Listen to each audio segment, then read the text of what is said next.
नमस्कार Odia news editorial analysis को स्वागत करुच्ची मो प्रसाद। आज एक आर्टिकल टे आम आलोचना करवा। टॉपिक ना रोची मु आईएएस होई देश सेवा करी।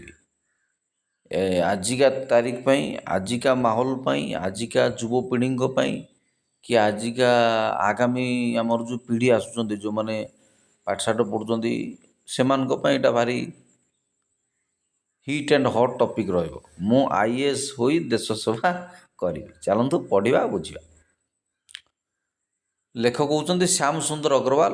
एटा संवाद आर्टिकल बोधे आजिकाली केबे बाहरथिबो। एटा भल पाठ पढ़ुथले जे भल लोक हब एहार किछि माने नाही। यार ऊपर जदि तर्जमा करवा अध घंटा लगे, तेणु मुझे बेसी तर्जमा करूनी। एति कहूँ भल पाठ पढ़ुले जे भल लोक हम तार किसी ग्यारंटी नहीं।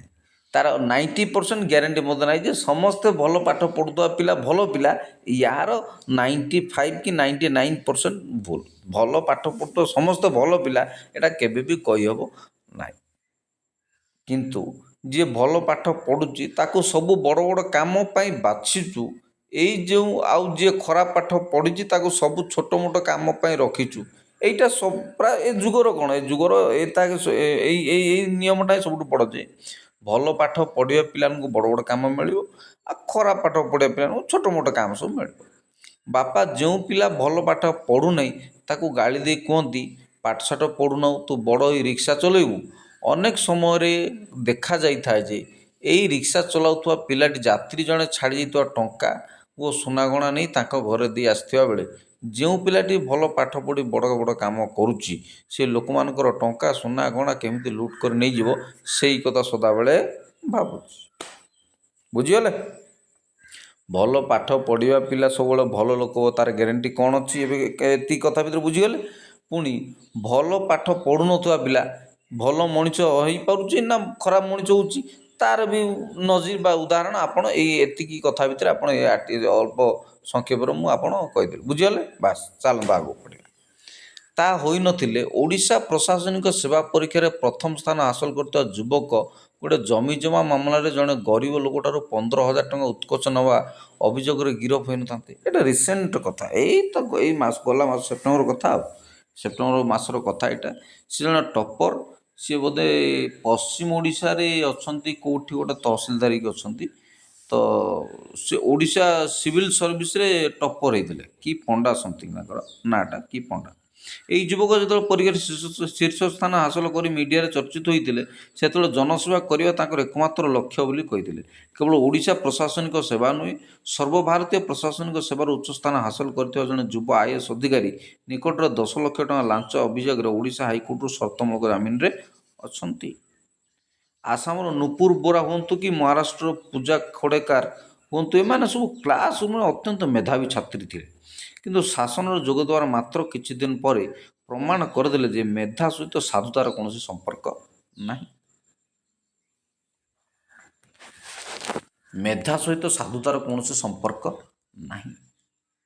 आमे आजिकल मेधार पूजा करूँ, टैलेंटर पूजा करूँ, साधुतार पूजा करूना करुँच कि आमे साधुतार पूजा करुँच कि नहीं। आमे मेधार पूजा करूँ, टैलेंटर पूजा करूँ, साधुतार पूजा करूना। साधु तो कौटी देखा भी जन साधुता देखले आम परिहास भी करूँ। आसीगले जड़े महात्मा गांधी, आसीगले जड़े अमुक, आसीगले जड़े समक, ये बड़ विप्लव आणवे से 3 डेटर ये सिस्टम को चेंज कर देगा, ये कर देगा, वो कर देगा। जदि किए साधुतार सहित काम करने को चलला कहीं दुनिया हूँ मिछ मंद मायार।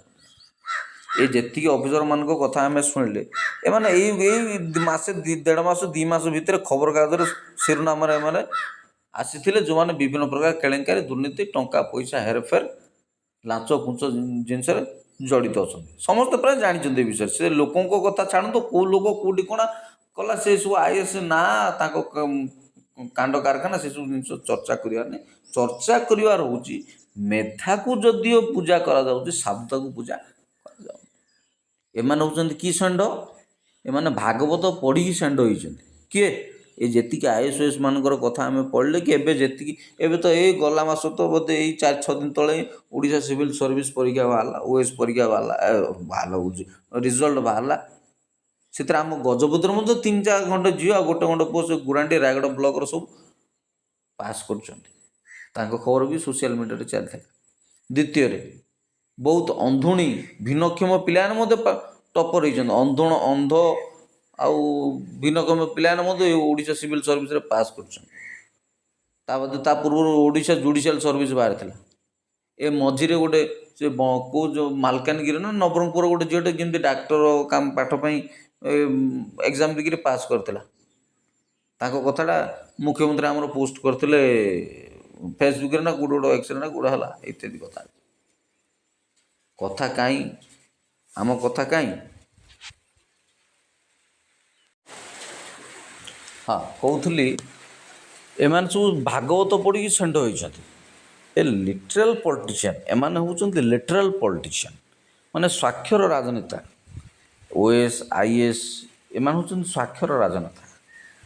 ଆଉ ଯେଉଁମାନେ ମାନେ ଆମର ଯେଉଁ ସାଧାରଣତଃ ପଲିଟିସିଆନ୍ ମାନେ ଅଛନ୍ତି, ସେ ସରପଞ୍ଚ ହୁଅନ୍ତୁ, MLA ହୁଅନ୍ତୁ କି ଜିଲ୍ଲା ପରିଷଦ ହୁଅନ୍ତୁ ଇତ୍ୟାଦି, ଏମାନେ ଯେଉଁମାନେ ରାଜନୀତି କରନ୍ତି ତୃଣମୂଳ ସ୍ତରରେ କି MP MLA ହୁଅନ୍ତୁ, ଏମାନେ ସବୁ ଇଲିଟରାଲ୍ ପଲିଟିସିଆନ୍ ସାଧାରଣ ଭାଷାରେ ଯଦି କୁହାଯାଏ। କାରଣ ଏମାନଙ୍କର ଶିକ୍ଷାଗତା କେତେ ହେବ, କେତେ ପରୀକ୍ଷା ଦେଇକି ପାସ୍ କରିକି ଆସିଥିବେ, କେତେ ଅନୁଭୂତି ଥିବ, କେତେ ଶିକ୍ଷା ଦକ୍ଷତା ଥିବ, ତାଙ୍କ ପାଇଁ ସେମିତି କିଛି ମାପଦଣ୍ଡ ନାହିଁ ବା ସେମିତି କିଛି ତାଙ୍କ ପାଇଁ ମେଜରମେଣ୍ଟ ୟାର୍ଡଷ୍ଟିକ୍ ନାହିଁ ତାଙ୍କ ପାଇଁ।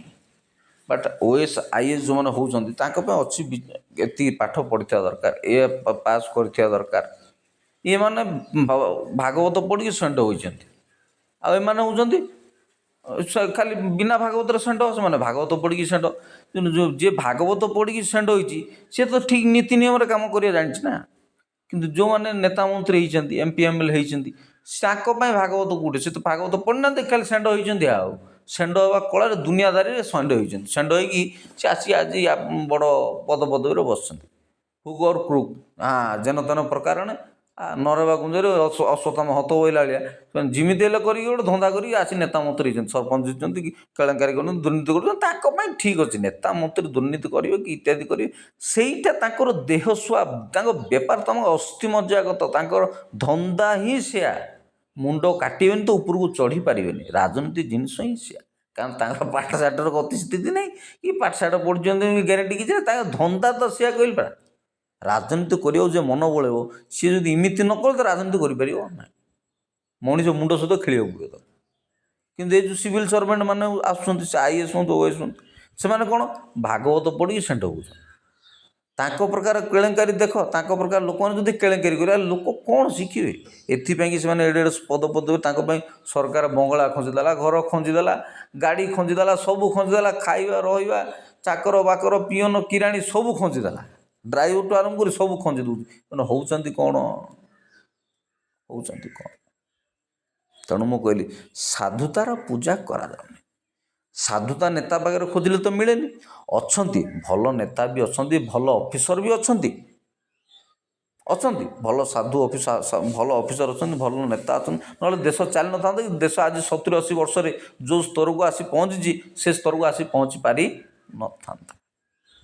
ବର୍ତ୍ତମାନ ଦ୍ୱିତୀୟ ତ ହେଇନାହାନ୍ତି, ଚତୁର୍ଥ କିମ୍ବା ତୃତୀୟ ଅର୍ଥନୀତି, ବୃହତ୍ତମ ଅର୍ଥନୀତିରେ ପରିଣତ ହୋଇସାରିଲେଣି। ଏସବୁ ବି ସବୁ ସେ ବ୍ୟାଙ୍କିଂ କର୍ମଚାରୀ ହୁଅନ୍ତୁ, ପୋଲିସ କର୍ମଚାରୀ ହୁଅନ୍ତୁ, ଶିକ୍ଷା କର୍ମଚାରୀ ହୁଅନ୍ତୁ କିମ୍ବା ଅନ୍ୟାନ୍ୟ ବେପାର ବାଣିଜ୍ୟ ଶିଳ୍ପ ପ୍ରତିଷ୍ଠାନ, ସବୁ କ୍ଷେତ୍ରର କର୍ମଚାରୀଙ୍କର ଅବଦାନ ହେତୁ, ପ୍ରଶାସନିକ ଅଧିକାରୀମାନଙ୍କ ଅବଦାନ ହେତୁ ଦେଶ ଆଜି ଏ ସ୍ତରରେ ଆସି ପହଞ୍ଚିଛି। ଭଲ ଅଫିସର ବି ଅଛନ୍ତି, ଭଲ ନେତା ବି ଅଛନ୍ତି। ଖାଲି ସେତିକି ନୁହେଁ, ଭଲ ନେତା, ଛୋଟ ଛୋଟ କର୍ମୀ, NGO, ବିଭିନ୍ନ କର୍ମୀ ସଂଗଠନ, NGO ମାନଙ୍କର ବିଭିନ୍ନ ପ୍ରାଇଭେଟ୍ ସଂସ୍ଥା, ପ୍ରାଇଭେଟ୍ କର୍ମଚାରୀ, ବେସରକାରୀ କର୍ମଚାରୀ। ଆଉ ଗୋଟେ କଥା, ଏ ଯେଉଁ କ'ଣ ତ ଟାଟାର ଜନୈକ କାର୍ଯ୍ୟନିର୍ବାହୀ ଅଧିକାରୀ ଭୁବନେଶ୍ୱରର ବୋଧେ କେତେ ଲକ୍ଷାଧିକ ଟଙ୍କା ଲାଞ୍ଚ ନେଲା ବେଳେ ଧରା ପଡ଼ିଲେ, ତାଙ୍କ ସୁନା ଚେନ୍ ଅମୁକ ସମୂହ ଦୁନିଆ ଜିନିଷ ସବୁ ତାଙ୍କୁ ଜବତ କରାଯାଇଛି। କାର୍ଯ୍ୟନିର୍ବାହୀ ଅଧିକାରୀ ଜଣେ ଟାଟାର। ଏଇଟା ବି 2-3 ଦିନ ତଳର ଖବର। ଇଏ ହେଉଛି କଥା। ଅଛନ୍ତି ଭଲ ଅଫିସର ଅଛନ୍ତି, ଭଲ ନେତା ଅଛନ୍ତି, ସେଥିପାଇଁ ଦେଶ ଆଜି 70-80 ବର୍ଷ ପାଖାପାଖି ହେଇଗଲାଣି ଆମ ଦେଶକୁ ସ୍ୱାଧୀନ ହେଇକି ଆମେ ଆଜି ଏ ସ୍ତରରେ ଆସି ପହଞ୍ଚିଛନ୍ତି। ସବୁ ପ୍ରକାର ରାସ୍ତାଘାଟ, କୋଠା ବାଡ଼ି, ଜଙ୍ଗଲ ଜମି, ଖଣି ପାଣି, ସ୍କୁଲ, ୟୁନିଭର୍ସିଟି, କଲେଜ, ଅଙ୍ଗନବାଡ଼ିଠୁ ଆରମ୍ଭ କରି ପାଣି, କରେଣ୍ଟ, ସବୁ ରାସ୍ତାଘାଟ, ସବୁ ଜିନିଷରେ କିଛି ନା ପ୍ରାୟ ଉନ୍ନତି କରିଛନ୍ତି। ତଥାପି ବି ଗରିବୀ ଅଛି, ତଥାପି ବି ହଇରାଣ ହେଉଛନ୍ତି, ତଥାପି ମେଡ଼ିକାଲ ସୁବିଧା ପାଉନି, ତଥାପି ରାସ୍ତା ନାହିଁ। ଏ ଜିନିଷ ହେଉଛି କ'ଣ ପାଇଁ? ଏଇ ଅପରାଗ ଦୁର୍ନୀତିଯୁକ୍ତ ଅଫିସରମାନଙ୍କ ପାଇଁ, ଦୁର୍ନୀତିଯୁକ୍ତ ନେତାମାନଙ୍କ ପାଇଁ। ସେଇମାନେ ତ ଆମ ଦେଶର, ଆମ ଜନସାଧାରଣଙ୍କ ଭାଗ୍ୟ ବିଧାତା। ସେଇମାନେ ଚାହିଁଲେ ଗୋଟେ କାମ ହେବ, ସେଇମାନେ ନ ଚାହିଁଲେ କିଛି କାମ ହେଇପାରିବ? ତାଙ୍କ ହାତରେ ଚାବି, ତାଙ୍କ ଆଗରେ ତାଲା, ସିଏ ଖୋଲିଲେ ପଡ଼ିବ, ହେଲା ଖୋଲିଲେ ଓପନ୍ ହେବ, ଆଉ ନହେଲେ ତାଲା ପଡ଼ିବ। ତାଙ୍କ ହାତରେ ଆମର ଭାଗ୍ୟ ନିଅନ୍ତୁ, ସେମାନେ ହେଉଛନ୍ତି ଆମର ଭାଗ୍ୟ ନିଅନ୍ତୁ। ଦୋଷ କାହାକୁ ଦେବା? ତା ହୋଇନଥିଲେ ଓଡ଼ିଶା ସମ୍ପର୍କ ନାହିଁ, କିନ୍ତୁ ମେଧା ଆଉ ସାଧୁତାର ସହିତ କୌଣସି ସମ୍ପର୍କ ନାହିଁ। ଏ ଯୁଗରେ ସାଧୁତାର କୌଣସି ସମ୍ପର୍କ ନାହିଁ, ସାଧୁତାର କୌଣସି ପୂଜା ନାହିଁ। ମେଧା ଥିଲେ ସିଏ ଭଲ, ଯାହାର ଟ୍ୟାଲେଣ୍ଟ ଅଛି, ଯିଏ କହିପାରୁଛି, ଯିଏ ଲେଖିପାରୁଛି। ଲେଖାପଢ଼ା ଯୁଗ, ଟେକ୍ନିକାଲ ଯୁଗ, ସିଏ ଯିଏ ଏସବୁ ଜିନିଷରେ ମାହିର ହେଇପାରିଲା, ସିଏ ତ ମାଷ୍ଟର ହେଇଗଲା, ସିଏ ଆଗକୁ ବଢ଼ିପାରିଲା। ଆଉ ସିଏ ଆଗକୁ ବଢ଼ିପାରିଲା। ମେଧାର ଯୁଗ, ଇଏ ଟ୍ୟାଲେଣ୍ଟର ଯୁଗ। ଯାହା ପାଖରେ ଯେତିକି ଟ୍ୟାଲେଣ୍ଟ ଅଛି, ଗାଇବା, କହିବା, ଲେଖିବା, ନାଚିବା, ଟେକ୍ନିକାଲ ଯୁଗ, ଟେକ୍ନିକାଲ କାମ କରିପାରିବା ଦରକାର, କହିପାରିବା ଦରକାର। ଖେଳକୁଦ, ନାଚ, ସବୁ ଜିନିଷରେ, ଆଉ ଆଜି ଏଠାରେ ସବୁ ଜିନିଷରେ ଆମକୁ ଲିଡ଼ର ଦରକାର ହିଁ ଦରକାର। ସେ ଖେଳ କସରତର ହେଉ, ଯେକୌଣସି ଫିଲ୍ଡରେ ବି ହେଉ, ଆମକୁ ଲିଡ଼ର ଦରକାର। ଡ୍ରାଇଭର ମହାସଂଘଠୁ ଆରମ୍ଭ କରି, କିରାଣୀ ମହାସଂଘଠୁ ଆରମ୍ଭ କରି, ଶିକ୍ଷକ ମହାସଂଘଠୁ ଆରମ୍ଭ କରି, ଅବସର ସେନା କର୍ମଚାରୀଠୁ ଆରମ୍ଭ କରି, ଅବସର ଶିକ୍ଷକ କର୍ମଚାରୀଠୁ ଆରମ୍ଭ କରି, ସବୁ ଜିନିଷରେ ଆମକୁ ଲିଡ଼ର ଦରକାର। ସବୁ ଫିଲ୍ଡରେ, ଚାଷୀ ଆନ୍ଦୋଳନଠୁ ଆରମ୍ଭ କରି, ସେ କି ଟିକାଠୁ ଆରମ୍ଭ କରି, ସବୁ ପ୍ରକାର ଜିନିଷରେ ଆମକୁ ଲିଡ଼ର ଦରକାର। ସବୁ ଜିନିଷର ସଂଗଠନ ଦରକାର। କିନ୍ତୁ ଏତେ ସଂଗଠନ ମାତ୍ରାରେ ମାତି ଯାଉଛି, ଏତେ ରାଜନୀତି ହେଇଯାଉଛି ଯେ, ଏତେ ୟୁନିୟନ ହେଇଯାଉଛି ଯେ, ସେ ୟୁନିୟନ ଭିତରେ ଦେଶର ହିତ ପଛ ହେଇଯାଉଛି, ଆମର ହିତ ଆଗ ହେଇଯାଉଛି। ସେ ୟୁନିୟନର କ'ଣ ହେବ?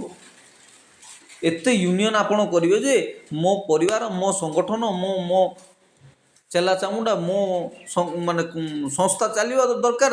ତେଣିକି ବାକି ଦେଶ ମଲେ ମରିଯାଉ, କି ଯେଉଁ ଦେଶ ଆସିବ, ଆମର କି ଯାଏ ସେ ନାହିଁ। ସଂଗଠନ ଏତେ ମାତ୍ରାରେ ସଂଗଠନ ଯୁକ୍ତ ହେଇଯାଉଛି, ଏତେ ସଂଗଠନ ରାଜନୀତି, ସାଂଗଠନିକ ରାଜନୀତି ହେଇଯିବ, ପାର୍ଟି, ଦଳ, ଏସବୁ ପ୍ରାୟୋରିଟି ଏତେ ବଢ଼ିଗଲାଣି ଯେ ବାକି ଯିଏ ଯାହାର ଯାହା ହେଲା, ମୋର ବଞ୍ଚିଲେ ଗଲା। ଆଉ ଏତେ ଶିକ୍ଷିତ ଲୋକମାନେ, IAS OAS ସବୁ ହେଇକିରି, ଏମାନେ ଯଦି ଦୁର୍ନୀତି କରିବେ, ଛାଡ଼ 10,000, 15,000, 40,000, ଲକ୍ଷେ ଟଙ୍କା ପାଇଁ ଯଦି ଏମାନେ ଏମିତି ହେବେ, ଲୋକ କ'ଣ ଶିଖିବେ? ଯେଉଁମାନଙ୍କୁ ଆମେ ମାନେ କ'ଣ ଆଜିକାଲି ନେତାମାନଙ୍କୁ କି ଆଦର୍ଶ ମାନିଲେଣି? ନାହିଁ। ସେ ବିଜୁ ପଟ୍ଟନାୟକ ନାହିଁ କି, ସେ ଜାନକୀ ନାହିଁ କି ସେ ଅଟଳ ବିହାରୀ ବାଜପେୟୀ ନାହିଁ। ସେଭଳି ଲୋକଙ୍କୁ ଲୋକ ଆଦର୍ଶ ମାନୁଥିଲେ। ସମସ୍ତେ ସେ ଶିକ୍ଷକ ବାତାବରଣରୁ ଆସିଛନ୍ତି, ଶୈକ୍ଷିକ ବାତାବରଣରୁ ଆସିଛନ୍ତି, ସବୁ ସେମିତି ଫ୍ୟାମିଲିରୁ ଆସୁଛନ୍ତି। କିନ୍ତୁ ସେମାନଙ୍କୁ ଆଦର୍ଶ ମାନିପାରିବେ କି ନାହିଁ? ଆଦର୍ଶ ଦଉଛନ୍ତି IAS OAS, ଯେଉଁମାନେ କୃତକାର୍ଯ୍ୟ ହେଉଛନ୍ତି, ଡକ୍ଟର ହେଉଛନ୍ତି, ଇଞ୍ଜିନିୟର ହେଉଛନ୍ତି, ଏମାନେ ହେଉଛନ୍ତି ଆଜି ଡେଟ୍ରେ ରୋଲ୍ ମଡ଼େଲ୍। ଆଉ ଯଦି ୟାଠୁ ଟିକେ ଆଉ ଅଧିକା ଆଡ଼େ ଯିବ, ତାମାନେ ତ ଫିଲ୍ମ ଷ୍ଟାର୍ ଆସିଯିବେ, କ୍ରିକେଟ୍ ଷ୍ଟାର୍ ଆସିଯିବେ, ସିଙ୍ଗର ଆସିଯିବେ, ଡ୍ୟାନ୍ସର ଆସିଯିବେ, ଆକ୍ଟର ଆସିଯିବେ। ସେମାନେ ହେଉଛନ୍ତି ଆଦର୍ଶ ଆମ ପିଢ଼ିଙ୍କ ପାଇଁ, ଆମ ପିଲାଙ୍କ ପାଇଁ। ତାଙ୍କ ଭଳି ହେବାର ଅଛି। ଇଏ ହେଉଛି କଥା। ତେଣୁ ମେଧାର କୌଣସି ସାଧୁତା ସହିତ ସମ୍ପର୍କ ନାହିଁ। ସାଧୁତାକୁ ପୂଜା କରାଯାଉ ନାହିଁ, ସାଧୁତାର କୌଣସି ସ୍ଥାନ ନାହିଁ। ସାଧୁ କେଉଁଠି ଆଉ ରହିଲା? ମେଧାର ପୂଜା ଚାଲିଛି। ଟ୍ୟାଲେଣ୍ଟର ଯୁଗ ଏଇଟା, ଟ୍ୟାଲେଣ୍ଟ ଦେଖାଇବା ଯୁଗ। ଯିଏ ଯାହାର ଯେତିକି ଟ୍ୟାଲେଣ୍ଟ, ସେ ସେତେ ଉପରକୁ ଉଠିବ, ସେତିକି ତାକୁ ଆଦର କରୁଛ, ସେତିକି ଟଙ୍କା ପଇସା ରୋଜଗାର କରିବ, ଘର କୋଠା ବାଡ଼ି ବାଡ଼େଇକି ତ ହେଲା ଦୁନିଆର ନାଁ କମେଇକି ଯିବା। ସେ ନାଁର କ'ଣ ବା ମତଲବ ଅଛି? କ'ଣ ମତଲବ ଅଛି? ଲୋକ ମୁହଁ ଉପରେ ସେ 3 ଇଡ଼ିୟଟ୍‌ରେ କ'ଣ ଦେ ପିଛେ ଆଙ୍ଗୁଠା ଛାପ କେତେ, ସେଇଭଳିଆ କଥା। ମୋର ସାହୁକାର ପିଠି ପଛେ ଆଙ୍ଗୁଠା ଛାପ। ଟଙ୍କା କୋଠା ବାଡ଼ି ଥିଲେ କ'ଣ ଦୁର୍ନୀତି କରିକିରି ତୁମେ ଯଦି ଟଙ୍କା ପଇସା ରୋଜଗାର କରିବ, କ'ଣ ଶାନ୍ତି ପାଇବ? ସରକାର ତୁମେ ସବୁ ଖଞ୍ଜିଛି, ଏଇମାନଙ୍କ ପାଖରେ ସାଧୁତାର ଅଭାବ। ତେଣୁ ମହତେ ଯାହା ଆଚରନ୍ତି, ତଳିଆ ଲୋକ ସିଏ ଅନୁସରଣ କରନ୍ତି। ଏ ହେଉଛି କଥା। ଅଛନ୍ତି ସାଧୁତାର ଲୋକ ଅଛନ୍ତି, କିନ୍ତୁ ସାଧୁତାର ପାଠ କାହାକୁ ଶିଖାଯାଉନି। ଇଥିକ୍ସ ନାହିଁ କାହା ପାଖରେ, ମୂଲ୍ୟବୋଧ ନାହିଁ କାହା ପାଖରେ। ସେଇ ଗୋଟାଏ ଜିନିଷର ଅଭାବ ତ। ମନେ ପଡ଼ୁଛି ବୋଧେ ସ୍ୱାଧୀନତା ପରେ ସର୍ଦ୍ଦାର ବଲ୍ଲଭଭାଇ ପଟେଲ ଚାହିଁଲେ ଏସବୁ ସିଷ୍ଟମ୍ ରହିବା ଦରକାର। ଏ ପରୀକ୍ଷା, ଏ ଏକ୍ଜାମ୍, ଏ IAS, ଏ ସିଭିଲ୍ ସର୍ଭିସ୍ ଢାଞ୍ଚାଟା ରହିଲେ ଏଇଟା ସବୁ, ଏଇଟା ଆମର ତିଆରି ନୁହଁ, ଏହାର ବ୍ରିଟିଶ ସିଷ୍ଟମ୍। ଏଇଟା ଆମର ବ୍ରିଟିଶ ସବୁ ଏ ଢାଞ୍ଚା ରଖିଥିଲେ ଆମ ଦେଶରେ। ଯେମିତି ସେ ପରୀକ୍ଷା ଭିତରେ ଗୋଟେ ଦକ୍ଷ ହେଲା ଲଣ୍ଡନ ବ୍ରିଟିଶର ଫର୍ମୁଲା ଏଇଟା। ସେ ପାଠଶାଠ ପରୀକ୍ଷା ଢାଞ୍ଚା ଦେଇକିରି ଗୋଟେ ଦକ୍ଷ ଅଫିସର ଗୋଟେ ବାହାରିବ। ତେଣୁ ସର୍ଦ୍ଦାର ବଲ୍ଲଭଭାଇ ପଟେଲ ଯେତେବେଳେ ଗୃହମନ୍ତ୍ରୀ ଥିଲେ, ରାଷ୍ଟ୍ରମନ୍ତ୍ରୀ ଗୃହମନ୍ତ୍ରୀ ଥିଲେ, ନା ଏସବୁ ଢାଞ୍ଚା ରହିବା ଦରକାର। ରହିଲେ ଭଲ ଅଫିସର ଗୋଟେ ବାହାରିବ, ଦକ୍ଷ ଲୋକ ବାହାରିବେ। ସେ ଏବେ ହେଉ କି ସେବେ ହେଉ, ଏ ନେତା ମନ୍ତ୍ରୀଙ୍କର କ'ଣ ପାଠଶାଠ ଅଛି ନା ଗତିବିଧି ଅଛି ନା କି ଅଛି? ଆଙ୍କର କିଛି ଲେଖାଯୋଖା ନାହିଁ। ଇଏ ଟିପ ମାରିକି ନେତା ମନ୍ତ୍ରୀ MLA MP ହେଉଛୁ। ଆମେ ତ ସେମିତି, ତମେ ତ ସେମିତି, ସମସ୍ତେ ସେମିତି। ସବୁ ଅଞ୍ଚଳ ସେଇଟା କହିଲେ ଖରାପ ଲାଗିବନି, ରାଗିବାକୁ ପଡ଼ିବ, ରାଗିବେନି। ନେତା ମନ୍ତ୍ରୀଙ୍କୁ ବାଧୁଛି ବୋଲି କ'ଣ ସାଧାରଣ କଥା। ସିଏ ଖାଲି ଖୋଳ ଖଣ୍ଡ ପକେଇ ଦେଇକିରି ହେଲା ନେତା ମନ୍ତ୍ରୀ ହେବା କଥା। ଭଲ ଭାଷଣ ଖଣ୍ଡେ କହିକିରି ଲୋକ ଦୋଷଟାକୁ ହ୍ୟାଣ୍ଡେଲ୍ କରିପାରିଲେ ହେଲା, ନେତା ମନ୍ତ୍ରୀ ହେଇଗଲ ତମେ। କିନ୍ତୁ କେମିତି ସିଷ୍ଟମ୍ରେ ହେବ, କେମିତି ଫାଇଲ୍ ପତ୍ର କାମ ଚାଲିବ, କେମିତି ଯୋଜନା ପ୍ରଣୟନ ହେବ, କେମିତି ସ୍କିମ୍ ଇମ୍ପ୍ଲିମେଣ୍ଟ ହେବ, ଲୋକଙ୍କ ପାଖରେ ପହଞ୍ଚିବ, ତାକୁ ଅର୍ଗାନାଇଜିଂ କରିବାକୁ ପଡ଼ିବ। ଆମେ ଦଳେ ଲୋକଙ୍କୁ ଆଣିକି ଆନ୍ଦୋଳନ କରିଦେଇପାରିବ, ରାଲି କରିଦେଇପାରିବ, ଇଏ କରିଦେଇପାରିବ। ନେତା ଚାହିଁଲେ ସବୁ କରିପାରିବେ, ସବୁ ହେଇପାରିବ। ସେ ସମୟ ଆଉ ନାହିଁ। ବର୍ତ୍ତମାନ ସମୟ ଥିଲା ନେତା ଅଫିସରକୁ ଡରୁଥିଲେ, ଏବେ ଅଫିସର ନେତା ହିଁ ବଡ଼। ସେ ତ ସତ ନେତା ହିଁ ବଡ଼। ଲକ୍ଷ ଲକ୍ଷ ଲୋକଙ୍କର ମାନେ ଭୋଟ ଜିତି ଆସି ସେମାନେ ଯେତେବେଳେ ପ୍ରତିନିଧି ହେଉଛନ୍ତି, ସେମାନେ ଛୋଟିଆ ଲୋକ କି ନାହିଁ। କିନ୍ତୁ କହୁଛି, କଥା ବାଟକୁ କହୁଛି। ସେମାନଙ୍କର ଶିକ୍ଷା ଦୀକ୍ଷା ଥାଇକିରି ଅଫିସର ହେଇକି ବସନ୍ତି, କିଛି ଜାଣନ୍ତିନି, କୁଆଡ଼ୁ ଗୋଟେ ଆସିକି ସେଟ୍ ହେଇଯାଆନ୍ତି ସେମାନେ। ଆମ ହାତରେ ସେମାନେ, ତାଙ୍କ ହାତରେ ଆମେ ନୁହଁ। ଜଣେ IAS ହେଇକି ଆସିଥିବ, ଡବଲ MBA କରିକି ଆଇଥିବ, କଲେକ୍ଟର ହେଇକି ବସିଥିବ, କିନ୍ତୁ 8th 10th ଫେଲ୍ ପିଲା ତ ତା ଉପରେ MLA ପଳେଇବ, ତାକୁ ହୁକୁମ ଦେଖେଇବା। ମୁଁ ସେଥିପାଇଁ ଗୋଟେ ଥର ଜୋକ୍ଟେ କହୁନଥିଲି କି, ଆମ ଇଣ୍ଡିଆର ସିଷ୍ଟମ୍ଟା ଆଗେ କେମିତି ସିଷ୍ଟମ୍, ସେ ଜୋକ୍ଟା କହି ମୁଁ ଆଗକୁ ବଢ଼ୁଛି। ଆର୍ଟିକଲ୍ଟା ସାରିବାକୁ ପଡ଼ିବ। ଜୋକ୍ଟା କହି ଆଗକୁ ବଢ଼ୁଛି। ଯେଉଁମାନେ ପାଠରେ ଫେଲ୍ ହେଇଯାଆନ୍ତି ସେମାନେ ନେତା ବନନ୍ତି। ପାଠରେ ଯେଉଁମାନେ ଫେଲ୍ ହୁଅନ୍ତି ସେମାନେ ନେତା ବନନ୍ତି। ଯେଉଁମାନେ ଭଲ ପାଠ ପଢ଼ନ୍ତି, କ୍ଲାସ୍ରେ ଟପ୍ କରନ୍ତି, ସେମାନେ ଡକ୍ଟର କିମ୍ବା ସେକେଣ୍ଡ ଡିଭିଜନ୍ ପିଲାମାନେ ଇଞ୍ଜିନିୟର। ଯଦି ସେକେଣ୍ଡ ଡିଭିଜନ୍ ପିଲାମାନେ ପୁଣି IAS ହେଇଯାଆନ୍ତି, IAS IPS ମାନେ ସବୁ ହେଇଯାଆନ୍ତି।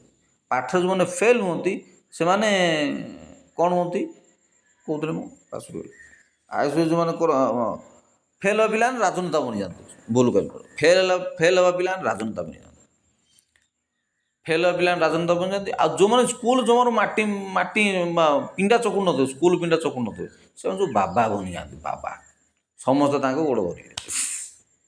IAS ରାଜନେତା, ଡକ୍ଟର, ଇଞ୍ଜିନିୟର, ସବୁ ତ ତାଙ୍କ ଗୋଡ଼ ଧରିବେ। ଇଏ ହେଉଛି ଆମ ସିଷ୍ଟମ୍, ଆମ ଭାରତର ସିଷ୍ଟମ୍ଟା। ସିଏ ସେମାନେ ଭଲ ପାଠ ପଢ଼ନ୍ତି, ସେମାନେ ଡକ୍ଟର ଇଞ୍ଜିନିୟର ସବୁ ହୁଅନ୍ତି। ଯେଉଁମାନେ ହେଲା ତା ତଳେ ପାଠ ପଢ଼ନ୍ତି, ତାର ଟିକେ କମ୍ ଲେଖାପଢ଼ା ଜାଣନ୍ତି, ସେମାନେ IAS ହୁଅନ୍ତି। ଆଉ ଯେଉଁମାନେ ପାଠରେ ଫେଲ୍ ହେଇଯାନ୍ତି ସେମାନେ ନେତା ବନିଯାଆନ୍ତି। ଏ ଦୁଇ ଜଣଙ୍କ ଉପରେ କଣ୍ଟ୍ରୋଲ୍ କରନ୍ତି, IAS ଡକ୍ଟର ଇଞ୍ଜିନିୟର, ଏମାନଙ୍କୁ କଣ୍ଟ୍ରୋଲ୍ କରନ୍ତି। ଆଉ ଯେଉଁମାନେ ଜମାରୁ ସ୍କୁଲ ମାଟି ଚକୁଡ଼ି ନଥିବେ, ସେମାନେ ତ ସବୁ ଫେଲ୍, ସମସ୍ତଙ୍କ ଉପରେ ସେମାନେ ଗୋଟେ 3 ଜଣ ନେତା, ଅଫିସର, ଡକ୍ଟର, ସମସ୍ତେ ତାଙ୍କ ଗୋଡ଼ ବାବା ହେଇଯାନ୍ତି। ସେମାନେ ବାବା ହେଇଯାନ୍ତି। ସେଭଳିଆ କଥା।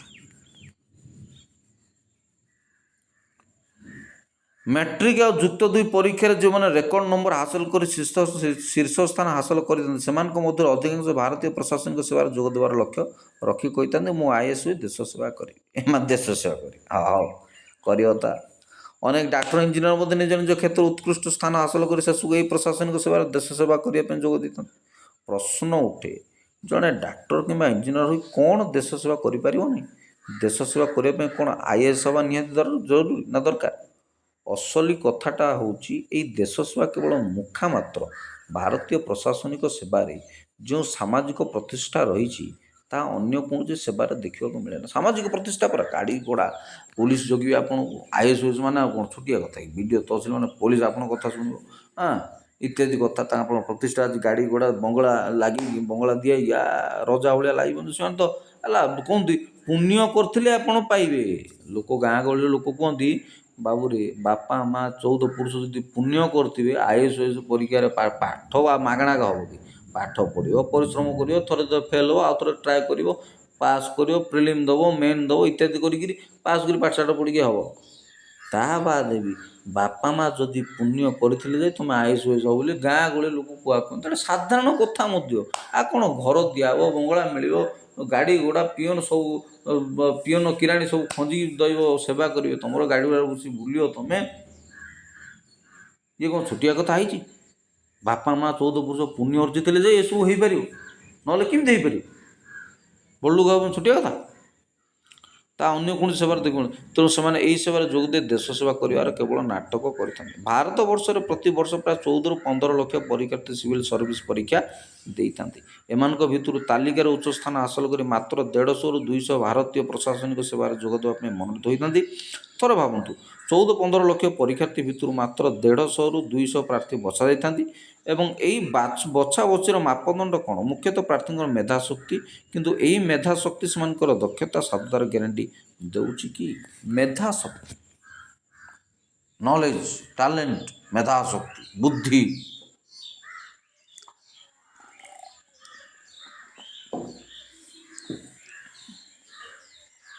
ଇଏ ହେଉଛି କଥା। ମେଧାଶକ୍ତିକୁ ଧରିକିରି ବଛାଯାଏ। ଜଣଙ୍କର ସାଧୁତାକୁ ଆଉ ଦେଖାଯାଏନି। ପରୀକ୍ଷା ପତ୍ରରେ ପାଠଶାଠ ପଢ଼ିକି ଆପଣ ପାସ୍ କରିକିରି ଆସିବେ, ସେତେବେଳକୁ ଆଉ ଆପଣ ସାଧୁତା ଅଛି ନା ନାହିଁ, ସେ ସାଧୁତା ଆପଣ ଅନେଷ୍ଟ ଅଛନ୍ତି ନା ନାହିଁ, ସେସବୁ ଜିନିଷ ଆଉ କ'ଣ ଦେଖାଯିବ କି? ସାଧୁତାର କଥା ଆଉ କେଉଁଠି ଉଠିଲା? ଆପଣ ପାଠଶାଠ ପଢ଼ିକି ଆସିଲେ, ପାସ୍ କଲେ, ପରୀକ୍ଷା ଦେଲେ, ଆପଣ ଚାକିରି ପାଇବେ, କଲେକ୍ଟର ହେବେ, BDO ହେବେ, ତହସିଲ ହେବେ। ସେଇଥିରେ ପାଇଲେ ଲୋକ କେତେ ଝିଅ ପ୍ରସ୍ତାବ ଆସିବେ, କେତେ କ'ଣ ହେବ ତା'ର ହିସାବ ନାହିଁ। କେତେ ବାହାଘର ହେବ, କିନ୍ତୁ ସେଇମାନେ ହିଁ କେଳେଙ୍କାରୀ କରନ୍ତି। ସେଇ IAS ମାନଙ୍କ ଯୋଗୁଁ, ଅବହେଳା ଯୋଗୁଁ। କିଛି ଦକ୍ଷ ଅଫିସର ଅଛନ୍ତି, ମୁଁ ମନା କରୁନାହିଁ, କିନ୍ତୁ ଏଇସବୁ ଏମାନଙ୍କର ଅଜାଗ୍ରତ ନାହିଁ ଯେ ଏମାନଙ୍କର ଅବହେଳା ପାଇଁ ହିଁ ଦେଶ ଆଜି ବି ଯେଉଁ ତିମିରକୁ ସେଇ ତିମିର ହେଇକି ଅଛି। ଏଥିପାଇଁ କାହାକୁ କହିବା, କାହାକୁ ଦୋଷ ଦେବା? କପାଳ ସିନା କରତାଡ଼ିବା, ଏଇଥମ ବଳ ଜନ ହସିବା। କାହାକୁ ଦୋଷ ଦେଇ ହେବ ନାହିଁ, କାହାକୁ କହିପାରିବା ନାହିଁ। ଏହାର ଉତ୍ତର ଦେଇଛନ୍ତି ଭାରତୀୟ ରିଜର୍ଭ ବ୍ୟାଙ୍କର ପୂର୍ବତନ ଗଭର୍ଣ୍ଣର ତୁବୁରି ସୁବାରାଓ, ଯେ ତାଙ୍କର ଏକ ପୁସ୍ତକରେ ଲେଖିଛନ୍ତି ଯେ ଭାରତବର୍ଷରେ ପ୍ରଶାସନିକ ସେବା ଅଧିକାରୀମାନଙ୍କର 25% ଅତ୍ୟନ୍ତ ଅପାରଗ ଓ ଦୁର୍ନୀତିଗ୍ରସ୍ତ ହୋଇଥିଲା ବେଳେ ମାତ୍ର 25% ଅତ୍ୟନ୍ତ ଦକ୍ଷ ଓ ଦୁର୍ନୀତିମୁକ୍ତ ଅଟନ୍ତି। 100ରୁ 25 ହେଉଛନ୍ତି ଅପରାଗ ଦୁର୍ନୀତିଯୁକ୍ତ, ଆଉ 25% ହେଉଛନ୍ତି ଦକ୍ଷ ଦୁର୍ନୀତିମୁକ୍ତ। ସୁବାରାଓଙ୍କ ମତରେ ଏହି ଦୁଇ ବର୍ଗ ବ୍ୟତୀତ ଏକ ମଧ୍ୟମ ବର୍ଗ 50% ରହିଥାନ୍ତି, ଯେଉଁମାନେ ଚାକିରିରେ ପୁରା ସମୟ ଆତ୍ମସନ୍ତୁଷ୍ଟିରେ ବିତେଇଥାନ୍ତି। ଏମାନେ କୌଣସି କାର୍ଯ୍ୟ ଦୃଢ଼ତାର ସହ କରନ୍ତି ନାହିଁ କି କୌଣସି ନିଜସ୍ୱ ନିଷ୍ପତ୍ତି ନିଅନ୍ତି ମଧ୍ୟ ନାହିଁ। ସତ କହିବାକୁ ଗଲେ ରାଜ୍ୟର ପ୍ରଗତିରେ ଏମାନଙ୍କର କୌଣସି ଆଗ୍ରହ ନାହିଁ କି ଅବଦାନ ମଧ୍ୟ ନାହିଁ। ଏକ ତ ଏମାନେ ଗୋଟେ ଷ୍ଟେଟ୍ରୁ ଆଉ ଗୋଟେ ଷ୍ଟେଟ୍କୁ ସବୁ ଅବସ୍ଥାପିତ ହେଇଥାନ୍ତି। ନିଜ ଷ୍ଟେଟ୍ରେ ପୁରା କମ୍ ବୁଢ଼ା ହେଲା ବେଳକୁ ନା ହଁ ହେଲା ପୋଷ୍ଟିଂ ହୁଅନ୍ତି। ନୂଆ ନୂଆରେ ଯେତେବେଳେ ସବୁ ହୁଅନ୍ତି, ନର୍ଥ ଇଣ୍ଡିଆର ସେ south India, south India north India, କେତେବେଳେ ରାଜସ୍ଥାନ ଲୋକ ଆସି ଓଡ଼ିଶା ପଳେଇଥିବ, ଓଡ଼ିଶା ଲୋକ UP ପଳେଇଥିବ, UP ପଳେଇବା ଲୋକ ଆସିକିରି ହେଲା କଳାହାଣ୍ଡି ପଳେଇଥିବ, ଏମିତି ସବୁ ହୁଏ। ସବୁ କିଏ କୁଆଡ଼ର କେଡ଼ର ଅଫିସର ସବୁ ଆପଏଣ୍ଟମେଣ୍ଟ ହୁଅନ୍ତି। ଏହାରି ସମାଧାନର ରାସ୍ତା ବତାଇ ସୁବାରାଓ କହନ୍ତି ଯେ IASରେ ଯୋଗ ଦେବାର ପ୍ରଥମ 15 ବର୍ଷରେ ଏମାନଙ୍କର ଏକ ସମୀକ୍ଷା କରାଯାଉ ଏବଂ ଏହି ସମୀକ୍ଷାର ଯେଉଁମାନେ ଉତ୍ତୀର୍ଣ୍ଣ ହେବେ ସେମାନଙ୍କୁ ବହିଷ୍କାର କରାଯାଇ ତାଙ୍କ ସ୍ଥାନରେ ଅନ୍ୟାନ୍ୟ ବୃତ୍ତିରୁ ଦକ୍ଷ ଓ ଦୁର୍ନୀତିମୁକ୍ତ ଲୋକମାନଙ୍କୁ ନିଆଯାଉ। ପ୍ରଶ୍ନ ଉଠେ, ଏ ସମୀକ୍ଷା କରିବ କିଏ? ଅନ୍ୟ ବୃତ୍ତିରୁ ଦକ୍ଷ ଓ ଦୁର୍ନୀତିମୁକ୍ତ ବ୍ୟକ୍ତିମାନଙ୍କୁ ବାଛିବ କିଏ? ଏଥିରେ ଯେ ପୁନଃ ଦୁର୍ନୀତି ଓ ପକ୍ଷପାତିତ୍ୱ ହେବ ନାହିଁ, ଏହାର ଗ୍ୟାରେଣ୍ଟି ମଧ୍ୟ ଦେବ କିଏ? ଏଇଠି କଥାଟିଏ ମନେ ପଡ଼େ। ଜନୈକ ଜମିଦାର ପ୍ରତ୍ୟହ ରାତିରେ କ୍ଷୀର ମାଖି ଲହୁଣୀ ପ୍ରସ୍ତୁତ କରିବା ପାଇଁ ଜଣେ ଲୋକକୁ ନିଯୁକ୍ତ ଦେଇଥିଲେ। ଗୋଟେ କାହାଣୀ ପଢ଼ିକି ସାରିବା। ଲୋକଟି ଦିନେ ଲହୁଣୀ କିପରି ଲାଗୁଛି ଚାଖୁ ଚାଖୁ ପ୍ରାୟ ଚଉଠେ ହେବ ଲହୁଣୀ ଖାଇଦେଲା। ଜମିଦାରଙ୍କ ସନ୍ଦେହ ବର୍ଷ ସେହି ଲୋକର କାର୍ଯ୍ୟକୁ ସମୀକ୍ଷା କରିବା ଆଉ ଗୋଟିଏ ଲୋକ ରଖିଲେ। ଦ୍ୱିତୀୟ ଲୋକଟି ମଧ୍ୟ ପ୍ରଥମ ଲୋକ ସହିତ ମିଶି ଆଉ ଚଉଠେ ମିଶି ଏମିତି ଅଧା ଲହୁଣୀ ଖାଇଗଲେ। ଜମିଦାର ସନ୍ଦେହ ବଢ଼ୁ ସେ ଏଇ ଦୁଇ ଜଣଙ୍କୁ ତଦାରଖ କରିବା ପାଇଁ ତୃତୀୟ ଲୋକ ରଖିଲେ। ଏଣିକି ପ୍ରଥମ ଦ୍ୱିତୀୟ ସହିତ ତୃତୀୟ ଲୋକ ମିଶି ଦିନେ ଚଉଠି ଲହୁଣୀ ଖାଇଯାଇ ବାକି ଚଉଠି ଲହୁଣ ଜମିଦାରଙ୍କୁ ଦେଲେ। ଜମିଦାର ବ୍ୟସ୍ତ ହୋଇପଡ଼ି ଶେଷକୁ ଏକ ଦକ୍ଷ ସୁପରଭାଇଜରଙ୍କୁ ନିଯୁକ୍ତି ଦେଲା। ଦିନକର କଥା, ସୁପରଭାଇଜର 3 ଜଣ ମିଶି ଲହୁଣୀ ଚାକୁ ଚାକୁ ପୁରା ଲହୁଣୀ ତ ଖାଇଗଲେ। ତାଟିଆରେ ଲାଗିଥିବା ଲହୁଣୀ ଟିକେ ନେଇ ଅପେକ୍ଷା କରି କରି ଶୋଇପଡ଼ିଥିବା ଜମିଦାରଙ୍କ ମୋଟା ନିଶ ଉପରେ ବୋଳିଦେଲେ। ସକାଳୁ ଉଠି ଜମିଦାର ତାଗିଦ କରି ସମସ୍ତ କହିଲେ, ଆଜ୍ଞା ଆପଣଙ୍କର ମନେ ନାହିଁ, ଆମେ କାଲି ଆପଣଙ୍କୁ ପୁରା ଲହୁଣୀ ଦେଇଛୁ, ହେଇଠି ପ୍ରମାଣ ଦେଖନ୍ତୁ ବୋଲି କହି ଗୋଟେ ଦର୍ପଣ ଆଣି ଜମିଦାରଙ୍କ ଲହୁଣୀ ଲାଗିଥିବା ନିଶକୁ ଦେଖେଇ ଦେଲେ। କ'ଣ କରିବା? କି ବଣ ଗାଈ ଖଜୁରୀ ଗଛର ମୂଳରୁ ପାହାଚ ପାହାଚ ପୁରା ମୂଳରୁ ପାହାଚ ପାହାଚ। ସିଷ୍ଟମଟା ଆମର ସେୟା। କାହାକୁ ଦୋଷ ଦେବା, କାହାକୁ ଦୋଷ ଦେବା? ସବୁ ସିଷ୍ଟମଟା ସେୟା। ଆମର ଜନସାଧାରଣଙ୍କ ଭିତରେ ମଧ୍ୟ ଆମ ଦୁର୍ନୀତି ଆମର ଅସ୍ଥି ମଜ୍ଜାଗତ। ତେଣୁ କାହାକୁ କିଛି କହିହେବନି, କାହାକୁ କିଛି କରିହେବନି। ଆପଣ ଯଦି ଜଣଙ୍କ ବିରୁଦ୍ଧରେ କହିବେ, ଆପଣ ନିଜ ହଇରାଣରେ ପଡ଼ିଯିବେ, ନିଜ ହଇରାଣ। ଏଣୁ ଏସବୁ ବିରୁଦ୍ଧରେ କହିବା, ପୋଲିସ ପ୍ରଶାସନ ଏମାନଙ୍କ ହାତରେ ସବୁ, ସାମ୍ବାଦିକ, ଶିକ୍ଷକ, ଡାକ୍ତର, ପିଅନ କିରାଣୀଠୁ ଆରମ୍ଭ କରି ସମସ୍ତେ ହିଁ ଆମ ଦେଶର ଏକ ଅଙ୍ଗ। ଏଇମାନଙ୍କ ଦେଇକି ଦେଶ ଚାଲେ। ଖାଲି ନେତା ମନ୍ତ୍ରୀ ଅର୍ଡ଼ର କରିଦିଅନ୍ତି, ନେତା ମନ୍ତ୍ରୀ ଭୋଟରେ ଜିତି ଯାଆନ୍ତି, ପାର୍ଲାମେଣ୍ଟରେ ଆସେମ୍ବଲିରେ ବସିକିରି ଯୋଜନା କରିଦିଅନ୍ତି, ଭାଷଣ ମାରିଦିଅନ୍ତି, ସଭା ସମିତି କରିଦିଅନ୍ତି। କିନ୍ତୁ ଅସଲରେ ଇମ୍ପ୍ଲିମେଣ୍ଟ ଏଇମାନେ କରନ୍ତି। ଅସଲରେ କର୍ଣ୍ଣଧାର ଏଇମାନଙ୍କ ଥ୍ରୁରୁ ସୋସାଇଟି ଚାଲେ। ସେ ସାମ୍ବାଦିକ, ପ୍ରଶାସନିକ ଅଧିକାରୀ, ପୋଲିସ ହୁଅନ୍ତୁ କିମ୍ବା OSIS ହୁଅନ୍ତୁ କିମ୍ବା ଶିକ୍ଷକ ହୁଅନ୍ତୁ, ଡାକ୍ତର ହୁଅନ୍ତୁ, ଇଞ୍ଜିନିୟର ହୁଅନ୍ତୁ, ଏଇମାନେ ସବୁ ଇମ୍ପ୍ଲିମେଣ୍ଟ କରନ୍ତି। ଏ ଇଞ୍ଜିନିୟର ଭିତରେ ସବୁ ପ୍ରକାର ଇଞ୍ଜିନିୟର, ସିଭିଲ୍ ଇଞ୍ଜିନିୟର ଅଛନ୍ତି, ଇଲେକ୍ଟ୍ରିକାଲ ଇଞ୍ଜିନିୟର ଅଛନ୍ତି, ସମସ୍ତେ ସାମିଲ। ବ୍ୟାଙ୍କ ସମବାୟ, ସମସ୍ତଙ୍କୁ ନେଇକି ସୋସାଇଟି, ସମସ୍ତଙ୍କୁ ନେଇକି ସରକାର, ସମସ୍ତଙ୍କୁ ନେଇକି ସମାଜ। କାହାକୁ ଗୋଟେ ଅଙ୍ଗକୁ କାଟିକିରି, ଆପଣ ଯେମିତି ଦେହର ଯେମିତି ଗୋଟେ ଗୋଟେ ଅଙ୍ଗ, ଆମ ଆଙ୍ଗୁଠିଠୁ ନେଇକିରି ଆଖି, ନାକ, କାନ, ପାଟି, ପେଟ, ପାକସ୍ଥଳୀ, ନାକ, କାନ, ଦାନ୍ତ, ନଖ, ସବୁ ଜିନିଷ, ଚୁଟିଠୁ ନେଇକି ମୁଣ୍ଡଠୁ ନେଇକି ସବୁ ଜିନିଷ ଇମ୍ପୋର୍ଟାନ୍ସ ଅଛି। ଶରୀରରେ ଯଦି ଗୋଟାଏ କୌଣସି ଆଘାତ ହେଇଗଲା, ଗୋଟାଏ କୌଣସି ମାଡ଼ ହେଇଗଲା, ଗୋଟାଏ କୌଣସି ଡ୍ୟାମେଜ୍ ହେଇଗଲା, ଏଟା ପାଉଲ ବହୁତ ବଢ଼ିଆରେ ଲେଖିଛନ୍ତି ବାଇବେଲରେ ଏ ଉଦାହରଣ ଦେଇକି। ଏ କଥା ମୁଁ +2 ବି ପଢ଼ିଥିଲି ଗୋଟେ ବହିରେ, ଯେ ସେଭଳିଆ ଏ ସବୁ ସମସ୍ତ ହେଉଛନ୍ତି ଆମ ଶରୀର ବା ଆମ ସମାଜର ଗୋଟେ ଗୋଟେ ଅଙ୍ଗ। ଏମାନଙ୍କୁ ଗୋଟାଏ ବି ବିପର୍ଯ୍ୟସ୍ତ କରିକି, ଗୋଟାକୁ ବି ଅବହେଳିତ କରିକି ଆମେ ସମ୍ପୂର୍ଣ୍ଣ ପୂର୍ଣ୍ଣାଙ୍ଗ ଉନ୍ନତି, ପୂର୍ଣ୍ଣାଙ୍ଗ ବିକଶିତ କେବେ ବି ଦେଶ ବା ସମାଜ ବା ଗାଁ ବା ସାହି ବା ରାଜ୍ୟ ବା ଅଞ୍ଚଳ କେବେ ବି ବିକଶିତ କରିପାରିବନି। ସମସ୍ତଙ୍କ ସହଯୋଗରେ, ସମସ୍ତଙ୍କ ସାଥିରେ ନେଇକି ଚାଲିଲେ ହିଁ ହେବ। ସେ ସାମ୍ବାଦିକ ହୁଅନ୍ତୁ, ସେ ହୁଅନ୍ତୁ ପୋଲିସ କର୍ମଚାରୀ ହୁଅନ୍ତୁ, ସେ ବ୍ୟାଙ୍କ କର୍ମଚାରୀ ହୁଅନ୍ତୁ, ସେ ଶିକ୍ଷକ ହୁଅନ୍ତୁ, ସେ ଡାକ୍ତର ହୁଅନ୍ତୁ, ସେ ପିଅନ ହୁଅନ୍ତୁ, ସେ କିରାଣୀ ହୁଅନ୍ତୁ, ସେ OSIS ହୁଅନ୍ତୁ, ଆଉ ତାପରେ ତ ବଡ଼ ବଡ଼ ଆସେ ଇଲେକ୍ଟ୍ରିକାଲ ଡିପାର୍ଟମେଣ୍ଟ ବାଲା ହଉ, ସେ RI ଅମିନ ଡିପାର୍ଟମେଣ୍ଟ ବାଲା ହଉ, କି ସ୍ୱାସ୍ଥ୍ୟ ବିଭାଗ କର୍ମଚାରୀ ହୁଅନ୍ତୁ, ସେ ପାଣି ଯେଉଁ ବିଭାଗ ଅଛନ୍ତି, ୱାଟର ଡିପାର୍ଟମେଣ୍ଟ ବାଲା ହୁଅନ୍ତୁ, କି ଯେଉଁ ନେଟୱାର୍କ ବାଲାମାନଙ୍କର ହୁଅନ୍ତୁ, ସମସ୍ତଙ୍କୁ ସାଥିରେ ନେଇକି ଚାଲିବାକୁ। ତେବେ ଯେ ଗୋଟେ ପୂର୍ଣ୍ଣ ସମସ୍ତଙ୍କର ଯୋଗଦାନ ଅଛି ସୋସାଇଟିରେ, ସମାଜରେ, ଦେଶରେ ବିକଶିତ କରିବା। ଏ କଥା କାହାକୁ କହିବା? ସେଇ ଆମରି ଲୋକ ହିଁ ଏସବୁ ଜିନିଷ କରୁଛନ୍ତି। ସେ ଇଲେକ୍ଟ୍ରିକାଲ ଡିପାର୍ଟମେଣ୍ଟର ହଉ, RI ଅମିନ ହୁଅନ୍ତୁ, କି ସ୍ୱାସ୍ଥ୍ୟ ବିଭାଗରେ ହୁଅନ୍ତୁ, ଲାଞ୍ଚ ଗୁଞ୍ଜ ନ ନେଲେ ତ କିଛି ହେଉନାହିଁ। ଆଉ କରିଦେବୁ, କରେଇଦେବୁ, ଇଏ କରିବୁ, ସିଏ କରିବୁ, ଆମେ କରିବୁ, ତୁ ଆସିବା ଦରକାର ନାହିଁ କହିକି ଇଆଡ଼େ 500, 1000, 1000 ଟଙ୍କା ନେଇଯାଆନ୍ତି। ଲୋକ ବି ସରଳ ବିଷୟ ଚାହାନ୍ତି, ଲୋକ ସହଜରେ କାମ ହେଇଯାଉ, ଆମେ ଘରେ ଥାଇକି କାମ ହେଇଯାଉ। ଆଉ ସାଧାରଣ ସରକାରୀ କର୍ମଚାରୀ ବୋଲିକିରି ତ ଆଜିକାଲି ନକଲି ପୋଲିସ ଅଫିସର ବୁଲୁଛନ୍ତି, ନକଲି TT ବୁଲୁଛନ୍ତି, ନକଲି ଡାକ୍ତର ବୁଲୁଛନ୍ତି, ନକଲି ସବୁ ବୁଲୁଛନ୍ତି। ଦୋଷ କାହାକୁ ଦେବା? ଲୋକ, ଆମ ଲୋକଙ୍କର ଚିନ୍ତାଧାରା ସେମିତି। କଥା ନକଲି ଲୋକ ନକଲି କଥା ଅସଲି ବୋଇଲା ଭଳିଆ, ଏ ଆମ ଲୋକଙ୍କର ଚିନ୍ତାଧାରା ସେଇଆ। ଆମେ ଖାଲି ସହଜରେ କେମିତି ଗଳା ବାଟ ଦେଇ ଫାଙ୍କି ଯିବୁ, ସେଇ ଚିନ୍ତାଧାରା ଲୋକଙ୍କର ଥାଏ। ଯଦି ଲୋକେ ସଚେତନ ହେନ୍ତେ, ଲୋକେ ଯଦି ବାଟ ଫିଟାନ୍ତେ, ଲୋକେ ଯଦି ଆୱାରନେସ୍ ହେଇଯାଆନ୍ତା, ଲୋକଙ୍କର ଚିନ୍ତାଧାରା ଯଦି ବିକଶିତ ହୁଅନ୍ତା, ତେବେ କିଛି ଗୋଟେ ହେଇପାରନ୍ତା, ଆଉ ଦୁର୍ନୀତି ବେଶୀ ଦିନ ରହନ୍ତା ନାହିଁ। ଲୋକେ ନିଜେ, ମୁଁ ନହେଲେ ତୁ ନହେଲେ ତ ମୁଁ, କିଏ ନହେଲେ କିଏ ଆଗ ଚାହିଁବ ହେବାକୁ ଚାହୁଁଛୁ, କାହା ନହେଲେ କାମ ଆଗ ହେଇଯିବାର ଦରକାର। ଆଉ ତୁ ଚାହିଁତ ମୁଁ ମାଡ଼ି ନେବାକୁ ଚାହୁଁଛି। ଆଉ ସେ ଜମିରୁ, ବାଡ଼ିରୁ, ଘରରୁ, ଘୋଡ଼ାରୁ, ଗାଡ଼ିରୁ, ପାଠରୁ, ସାଠରୁ, କୋଟାରୁ, ସିଟ୍ରୁ, ସାର୍ଟରୁ, ପ୍ୟାଣ୍ଟରୁ, ସବୁ ତ ଜଣେ ଛାଡ଼ ତ, ଜଣେ ଗୋଟେଇ ନେବ ରେଟ୍। ଆମ ଲୋକଙ୍କ ମାନସିକତା ସିଏ। ଦୋଷ କାହାକୁ ଦେବା? ତାପରେ ସେ IAS ହୁଅନ୍ତୁ, OS ହୁଅନ୍ତୁ, ସମସ୍ତେ ମଣିଷ, ସମସ୍ତଙ୍କର ଲୋଭ ଅଛି। ଯାଚିଲେ କିଏ ମନା କରିଦେବ କି? ତେଣୁ ଆମ ଗାଁ ଗହଳିର କଥା କୁହାଯାଏ, ବାପା ଲକ୍ଷ୍ମୀ ଠନ୍ ଠନ୍ ଠନ ଠନ ଗୋପାଳ। ଲକ୍ଷ୍ମୀ ଆସିବା ଲକ୍ଷ୍ମୀକୁ କେବେ ଆଡ଼େଇ ଦେବ ନାହିଁ ବୋଲି ଲୋକ କହନ୍ତି। ଆସିବା ଲକ୍ଷ୍ମୀକୁ, ଲକ୍ଷ୍ମୀ ଯଦି ତମ ପାଖକୁ ଆସୁଛନ୍ତି ତେବେ ତାକୁ ଆଡ଼େଇ ଦେବ ନାହିଁ, ତାକୁ ପ୍ରତ୍ୟାଖ୍ୟାନ କରିବ ନାହିଁ। ସମସ୍ତଙ୍କର ଲୋଭ ଲାଳସା ଅଛି, ସମସ୍ତେ ମଣିଷ। ପାଠଶାଠ ପଢ଼ିକି ବଡ଼ ପଦପଦବୀରେ ବସିଗଲେ ତାର ଯେ ଲୋଭ ନାହିଁ, ତାର ଯେ ଇଚ୍ଛା ନାହିଁ, ତାର ଯେ ଚାହିଁବା ନାହିଁ, ତାର ତ ଖାଇବା ନାହିଁ, ତାର ପିଇବା ନାହିଁ, ଏସବୁ ଭାବିବାଟା ଆମର ମୂର୍ଖାମି।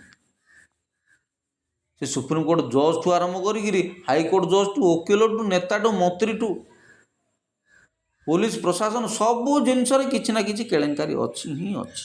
କେହି ଗୋଟା 24 କ୍ୟାରେଟ୍ ସୁନା କେହି ନୁହଁ। ଆଉ वी आर ऑल ह्यूमन। ଆମର ସମସ୍ତଙ୍କର ଦୋଷ ଦୁର୍ବଳତା ଅଛି, ଆମ ସମସ୍ତଙ୍କର ଦୋଷ ଦୁର୍ବଳତା ଅଛି। ବିନା ଦୋଷ ଦୁର୍ବଳତାରେ କିଏ ଅଛି?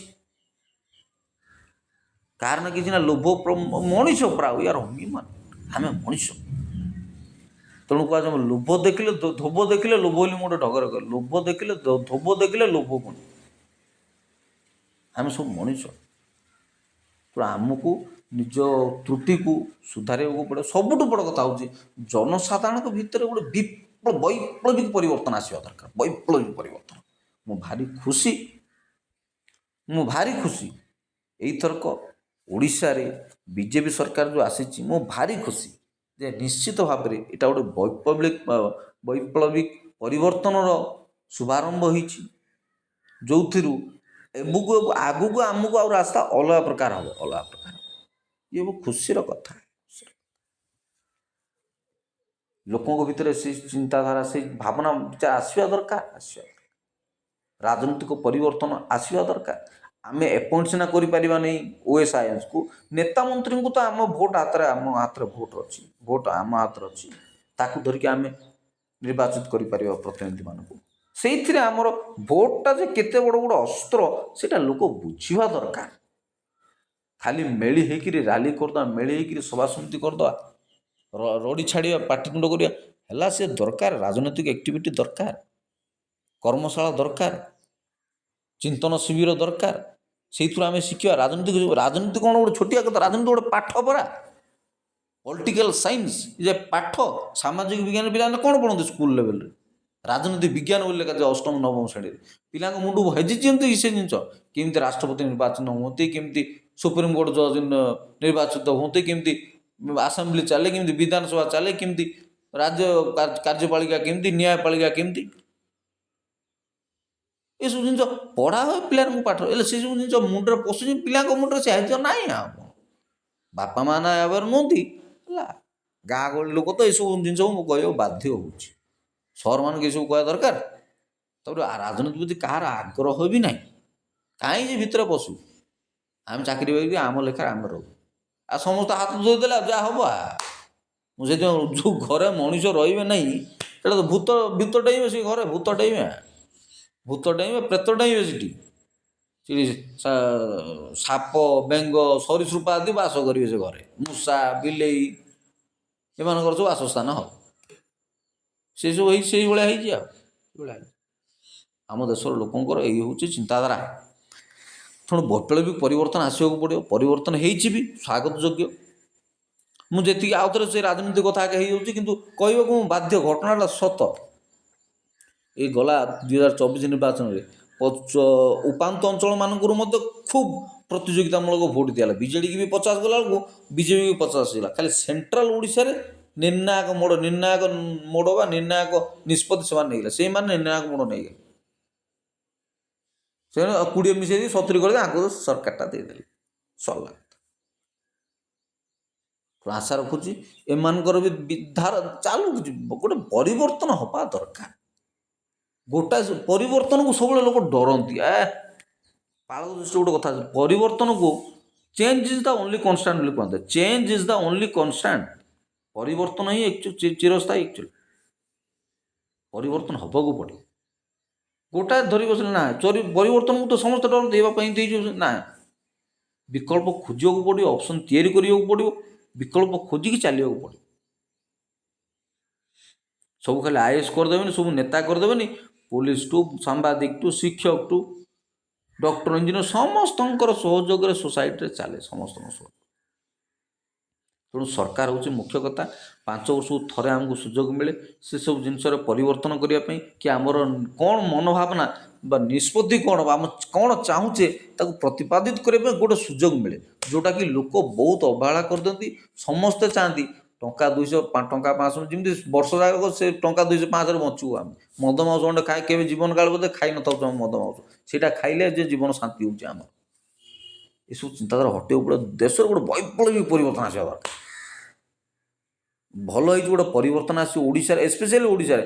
ବାକି ଷ୍ଟେଟ୍ କଥା ମୁଁ ଜାଣିନି। ଏମିତିରେ ବି କଂଗ୍ରେସ ତ 40-50 ବର୍ଷ ହେଲା ଥିଲା ହିଁ, କିଏ ମନା କରୁଛି?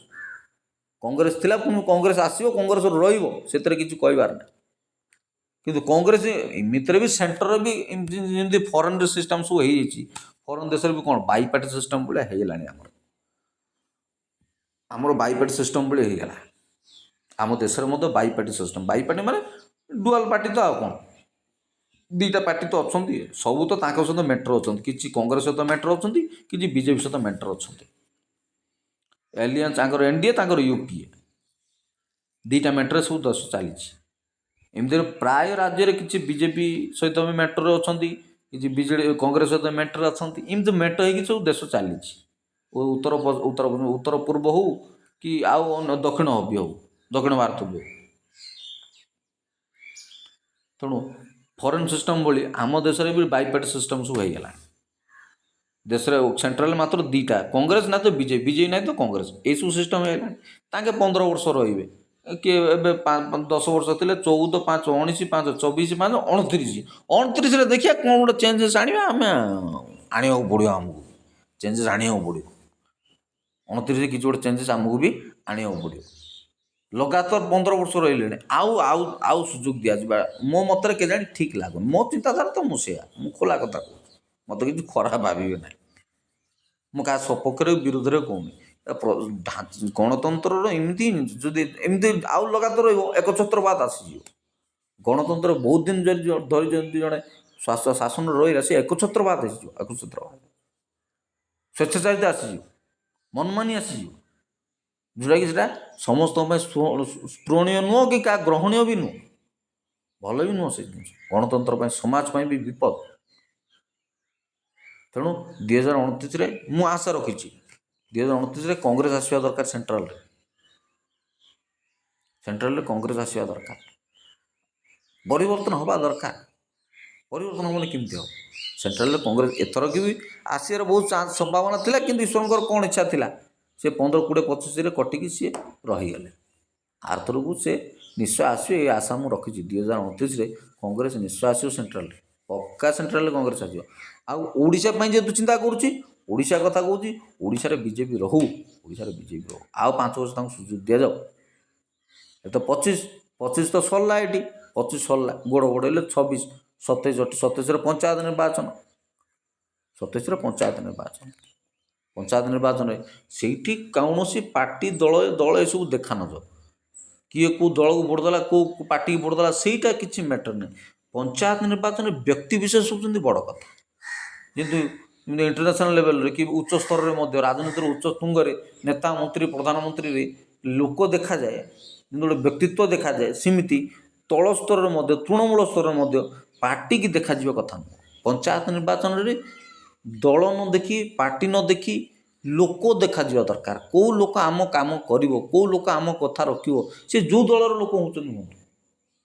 କି ଜିଲ୍ଲା ପରିଷଦରୁ ଉଠିଲା, ହାତ ଚିହ୍ନ, ଶଙ୍ଖ ଚିହ୍ନ, ଫୁଲ ଚିହ୍ନ, କି ଆଉ କେଉଁ ସ୍ୱାଧୀନ ଉଠିଲା, ଯିଏ ଆମ କଥା ରଖିବ, ଟଙ୍କା 200, 500ରେ ଭାଷଣ ଯାଇକିରି, କି ସମିତି ସଭ୍ୟରୁ, କି ସରପଞ୍ଚରେ, କି ଯିଏ ଆମ କଥା ରଖିବ, ଯାହା ଦେଇ କଥା ହେବ, କାମ ହେବ, ସେ ଭଳିଆ ଲୋକ ନିର୍ବାଚିତ କରନ୍ତୁ। ଏଥିରେ ଦଳୀୟ ବ୍ୟାପାର ରଖିବା କଥା ହିଁ ନୁହଁ। ପଞ୍ଚାୟତ ନିର୍ବାଚନରେ ବେଶୀ ପଲିଟିକ୍ସ ହୁଏ, ବେଶୀ ରାଜନୈତିକ ପଲିଟିକ୍ସ ହୁଏ, ବେଶୀ ଦଳୀୟ ମନୋଭାବ ଚାଲେ, ବେଶୀ ଟଣା ଉଟରା ହୁଏ, ମାରପିଟ ପର୍ଯ୍ୟନ୍ତ କଥା ଚାଲେ। ବିଜେଡ଼ି, କଂଗ୍ରେସ, ବିଜେପି ଅମକ ସମକ ହେଇକିରି ବହୁତ ଘମାଘଟୁ, କିନ୍ତୁ ମୁଁ ସେ ତ ବିଲକୁଲ ପସନ୍ଦ କରେନି। ବେଟର ଆମକୁ ଖାଲି ପ୍ରାର୍ଥୀ ଦରକାର, କେମିତିକା ଲୋକ ଆମର କାମ, ସେ କେଉଁ ଦଳର କେଉଁ ଚିହ୍ନର, ସେଇଟା ଆଦୌ ମ୍ୟାଟର କରେ ନାହିଁ। ଆଦୌ ମ୍ୟାଟର କରେ, ସେଗୁଡ଼ା ଆଦୌ ଗୁରୁତ୍ୱ ମାଇନେ ରଖେ ନାହିଁ। ଆମକୁ ଦରକାର ଲୋକ କେମିତିଆ ହେଇଥିବ, ସେ ଲେଡ଼ି କି ଜେଣ୍ଟସ୍ କି ଯାହା ବି, ଆମକୁ ପ୍ରାର୍ଥୀ କେମିତି ଚୟନ କରିବେ, ଯିଏ ଆମ କଥା ରଖିବ, ଆମ ପାଖରେ ଠିଆ ହେବ। ଆମ କାମ କରିବ। ଆମେ ଗୋଟେ ଫୋନ୍ କଲେ ସିଏ ଆମେ ଆସି ଆମ ଆଗରେ ହାଜର ହେବ। ସେଇଟା ମୁଁ ଅମୁକ ଚିହ୍ନରେ ଦେଲେ ସିଏ ଆଉ ସେ କଥା ମୁଁ ଗୁଡ଼ାଏ ଥର କହିସାରିଛି, ଗୁଡ଼ାଏ ଭିଡ଼ିଓରେ ବି କହିସାରିଛି, ୟା ପୂର୍ବ ଭିଡ଼ିଓ ମାନଙ୍କରେ ବହୁତ ଥର କହିସାରିଛି। ଟପିକ୍ ଥିଲା ଗୋଟେ ଆଡ଼େ, ମୁଁ ଆନାଲିସିସ୍ କରିସାରିଲି, ରାଜନୀତି ଆଡ଼େ ପଳେଇ ସାରିଲି। ଆଇଏସ୍ ବାବୁ ଯାଇକିରି ନେତା ମନ୍ତ୍ରୀଙ୍କ କଥା ଆଡ଼େ ପଳେଇଲାଣି। ହଉ ଛାଡ଼ନ୍ତୁ, ଆମକୁ ଦଳୀୟ ମନୋଭାବ ଉର୍ଦ୍ଧ୍ୱକୁ ଉଠି ପ୍ରାର୍ଥୀ ଦେଖିବାକୁ ପଡ଼ିବ। ପ୍ରାର୍ଥୀ ଦେଖି ଭୋଟ୍ ଦିଆଯାଏ। ପଞ୍ଚାୟତ ନିର୍ବାଚନରେ ଦଳୀୟ ମନୋଭାବ ରଖିବାକୁ ପଡ଼ିବ। ଆମ ନିଜ କଥା, ଘର କଥା, ସେ କେଉଁ ଜାତିର କେଉଁ ବର୍ଗ କାମ ହେଲେ ଆପଣ କେଉଁ ଡକ୍ଟର ପାଖକୁ ଗଲାବେଳକୁ ତା ଜାତି ପଚାରି ଯାଉଛନ୍ତି? ଜାତି ପଚାରି ଯାଉଛନ୍ତି ତା ପାଖକୁ? ସେ କେଉଁ ବର୍ଗର, ବ୍ରାହ୍ମଣ ନା କରଣ ନା ମୁସଲିମ ନା ଖ୍ରୀଷ୍ଟିଆନ ନା ହିନ୍ଦୁ ନା କ'ଣ, ସେ ଭଲ ଟ୍ରିଟମେଣ୍ଟ କରୁଥିଲେ 5 ଲୋକ ଆଗରେ ଯଦି ଆପଣ ଶୁଣିଲେ, ଆପଣ ଯଦି ସକାଳେ ତା ଲାଇନ୍ ଲାଗି ତା କ୍ଲିନିକରେ ହାଜର ହେଉଛନ୍ତି ନା? ସେମିତି ଗୋଟେ ଭଲ ଟିଚର ଶୁଣିବେ, ଆଉ ସେ ଭଲ ପାଠ ପଢ଼ୁଛନ୍ତି, ସେ ଟିଚର, ସେ ସ୍କୁଲରେ, ସେ କଲେଜରେ, ଆପଣ ତାର ଜାତିଗୋତ୍ର ପଚାରି ଯାଉଛନ୍ତି ତା ପାଖକୁ? ଇଏ ହେଉଛି କଥା। ଯଦି ଶିକ୍ଷାରେ, ସ୍ୱାସ୍ଥ୍ୟରେ ଜାତିଗୋତ୍ର ପଚାର, ତାହେଲେ ରାଜନୀତିରେ କାହିଁ ଜାତିଗୋତ୍ର ପଚରା ହେବ? କାହିଁ ପଚରା ହେବ? ସେ ଅମୁକ ଜାତିର, ସେ ବ୍ରାହ୍ମଣ, ସେ କରଣ, ସେ ପାଣ, ସେ ଗୌଡ଼, ସେ ହିନ୍ଦୁ, ସେ ସବର୍ଣ୍ଣ, ସେ ଅସବର୍ଣ୍ଣ, ସେ ଖ୍ରୀଷ୍ଟିଆନ, ଏସବୁ ଜିନିଷ ଛାଡ଼ନ୍ତୁ। ଆମ ଦଳ ମତ ନିର୍ବିଶେଷରେ ଆମେ ସମସ୍ତେ ଏକ, ଗୋଟେ ପରିବାର ଲୋକ ଆମେ। ତେଣୁ ମୁଁ ଗମାତ୍ରରେ କହୁଥିଲି, ଆମେରିକାରେ ବା ଗଧ ଘୋଡ଼ା ଦିନରେ ଭୋଟ୍ ଦିଆହେଉଛି। ଗଧ, ଘୋଡ଼ା, ହାତୀ, ସେ ଘୋଡ଼ା ହାତୀ ସବୁ ଏବେ ଏବେ କ'ଣ କ'ଣ ସବୁ ପରିବର୍ତ୍ତନ ହେଇଥାଇପାରେ। ଗଧ, ଘୋଡ଼ା, ହାତୀ ସବୁ ଚିହ୍ନରେ ଭୋଟ୍ ଦିଆହେଉଛି। ଆମର ଶଙ୍ଖ ଫୁଲ ହାତ ଗଲେ ସବୁ ଟଣା ଉଠରେ, ଏ ଆମର ଏମକ, ସେ ସମକ, ଇଏ ଅମକ, ସେ ଚିନ୍ତାଧାରା ସବୁ ଛାଡ଼ନ୍ତୁ। ଦଳୀୟ ନିର୍ବାଚନରେ ଆଉ ଏତେ ହଇରାଣ ହେଲା, ବ୍ୟକ୍ତିବିଶେଷକୁ ଦେଖିକିରି ଭୋଟ୍ ଦେଉଛି। କେମିତି ଲୋକ ଆମର କାମ କରିବ ନା ନାହିଁ?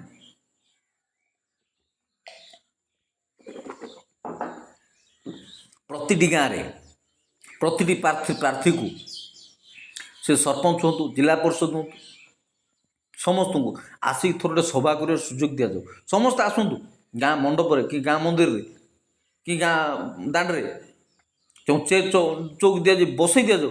ସେ କହୁ କ'ଣ ଚାରି କଥା, ସେ କହୁ ତୁମ ଗାଁ କଥା ବୁଝୁ, ଭଲ ଖରାପ, ଆজ ସମସ୍ତଙ୍କୁ ସ୍ୱାଗତ କରାଯାଉ। ଦଳ ମତ ନିର୍ବିଶେଷରେ ସବୁ ପ୍ରାର୍ଥୀକୁ ଆପଣ ନିଜ ଗାଁ ମାନଙ୍କରେ ସୁଯୋଗ ଦେବା ଦରକାର। ସେମାନେ ଆସନ୍ତୁ, କୁହନ୍ତୁ, ଶୁଣନ୍ତୁ ଆପଣ ତା ପାଟିରୁ କ'ଣ କହୁଛନ୍ତି। ସେ ଶୁଣିଲା ପରେ ଆପଣ ତାଙ୍କ ମନ ପାଇଲେ ତାକୁ ଭୋଟ୍ ଦେବେ, ନହେଲେ ନାହିଁ। ଆପଣଙ୍କୁ ସେ କିଣି ପକାଇଛନ୍ତି, ଆପଣ ତାକୁ କିଣି ପକାଇଛନ୍ତି, କିଏ କାହାକୁ କିଣିବା। କିନ୍ତୁ ଦଳ ମତ ନିର୍ବିଶେଷରେ ଆମେ ସମସ୍ତେ ଗୋଟେ ପରିବାର। ଏ ବିଜେଡ଼ି ଲୋକ, ସେ ବିଜେପି ଲୋକ, ସେ କଂଗ୍ରେସ, ଏସବୁ ଚିନ୍ତାଧାରା ପଞ୍ଚାୟତ ନିର୍ବାଚନରେ ରଖିବାକୁ ହେବ ହିଁ ନାହିଁ। ଆମେ ସବୁ ଗୋଟେ ପରିବାର, ଗୋଟେ ଅଞ୍ଚଳ ଲୋକ। କିଏ କେଉଁ ପାର୍ଟିରେ ରହିଲା, ସିଏ କ'ଣ ଆମେରିକାରେ ରହିଛି କି? ଯାହାକୁ ଯେଉଁ ସୁବିଧା ହେଲା, ଯିଏ ଯେଉଁ ପାର୍ଟିରେ ରହିଲା ରହିଲା। ଏ ପାର୍ଟି, ଦଳ ମନୋଭାବ, ଦଳ ଭେଦ ଆମକୁ ମାରପିଟ ହଣାକଟାକୁ ପଳାଉଛନ୍ତି। କିନ୍ତୁ ଉପର ସ୍ତର କ'ଣ ଜାଣିଛନ୍ତି? ସବୁ କୋଳିଆ କୋଳି ହେଉଛନ୍ତି।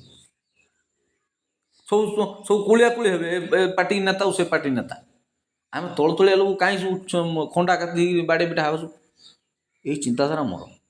ତେଣୁ ଆସନ୍ତୁ, ପଞ୍ଚାୟତ ନିର୍ବାଚନକୁ ଯାହା ହେବ ସେଇଟା ଆପଣମାନଙ୍କର ବ୍ୟକ୍ତିଗତ ଚିନ୍ତାଧାରା। ସେ କେଉଁ ଦଳ, କେଉଁ କ'ଣ, ସେଗୁଡ଼ା ଛାଡ଼ନ୍ତୁ। ବ୍ୟକ୍ତିବିଶେଷ ଦେଇକି ଭୋଟ୍ ଦିଅନ୍ତୁ। ଯାହାକୁ ଆପଣ ଖୁସି ତାକୁ ଭୋଟ୍ ଦିଅନ୍ତୁ।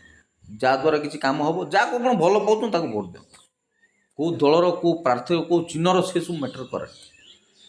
ଦଳୀୟ ରାଜନୀତି ରହିବା ଦରକାର ନିର୍ବାଚନ, ଏ ଯେଉଁ ପଞ୍ଚାୟତ ନିର୍ବାଚନ।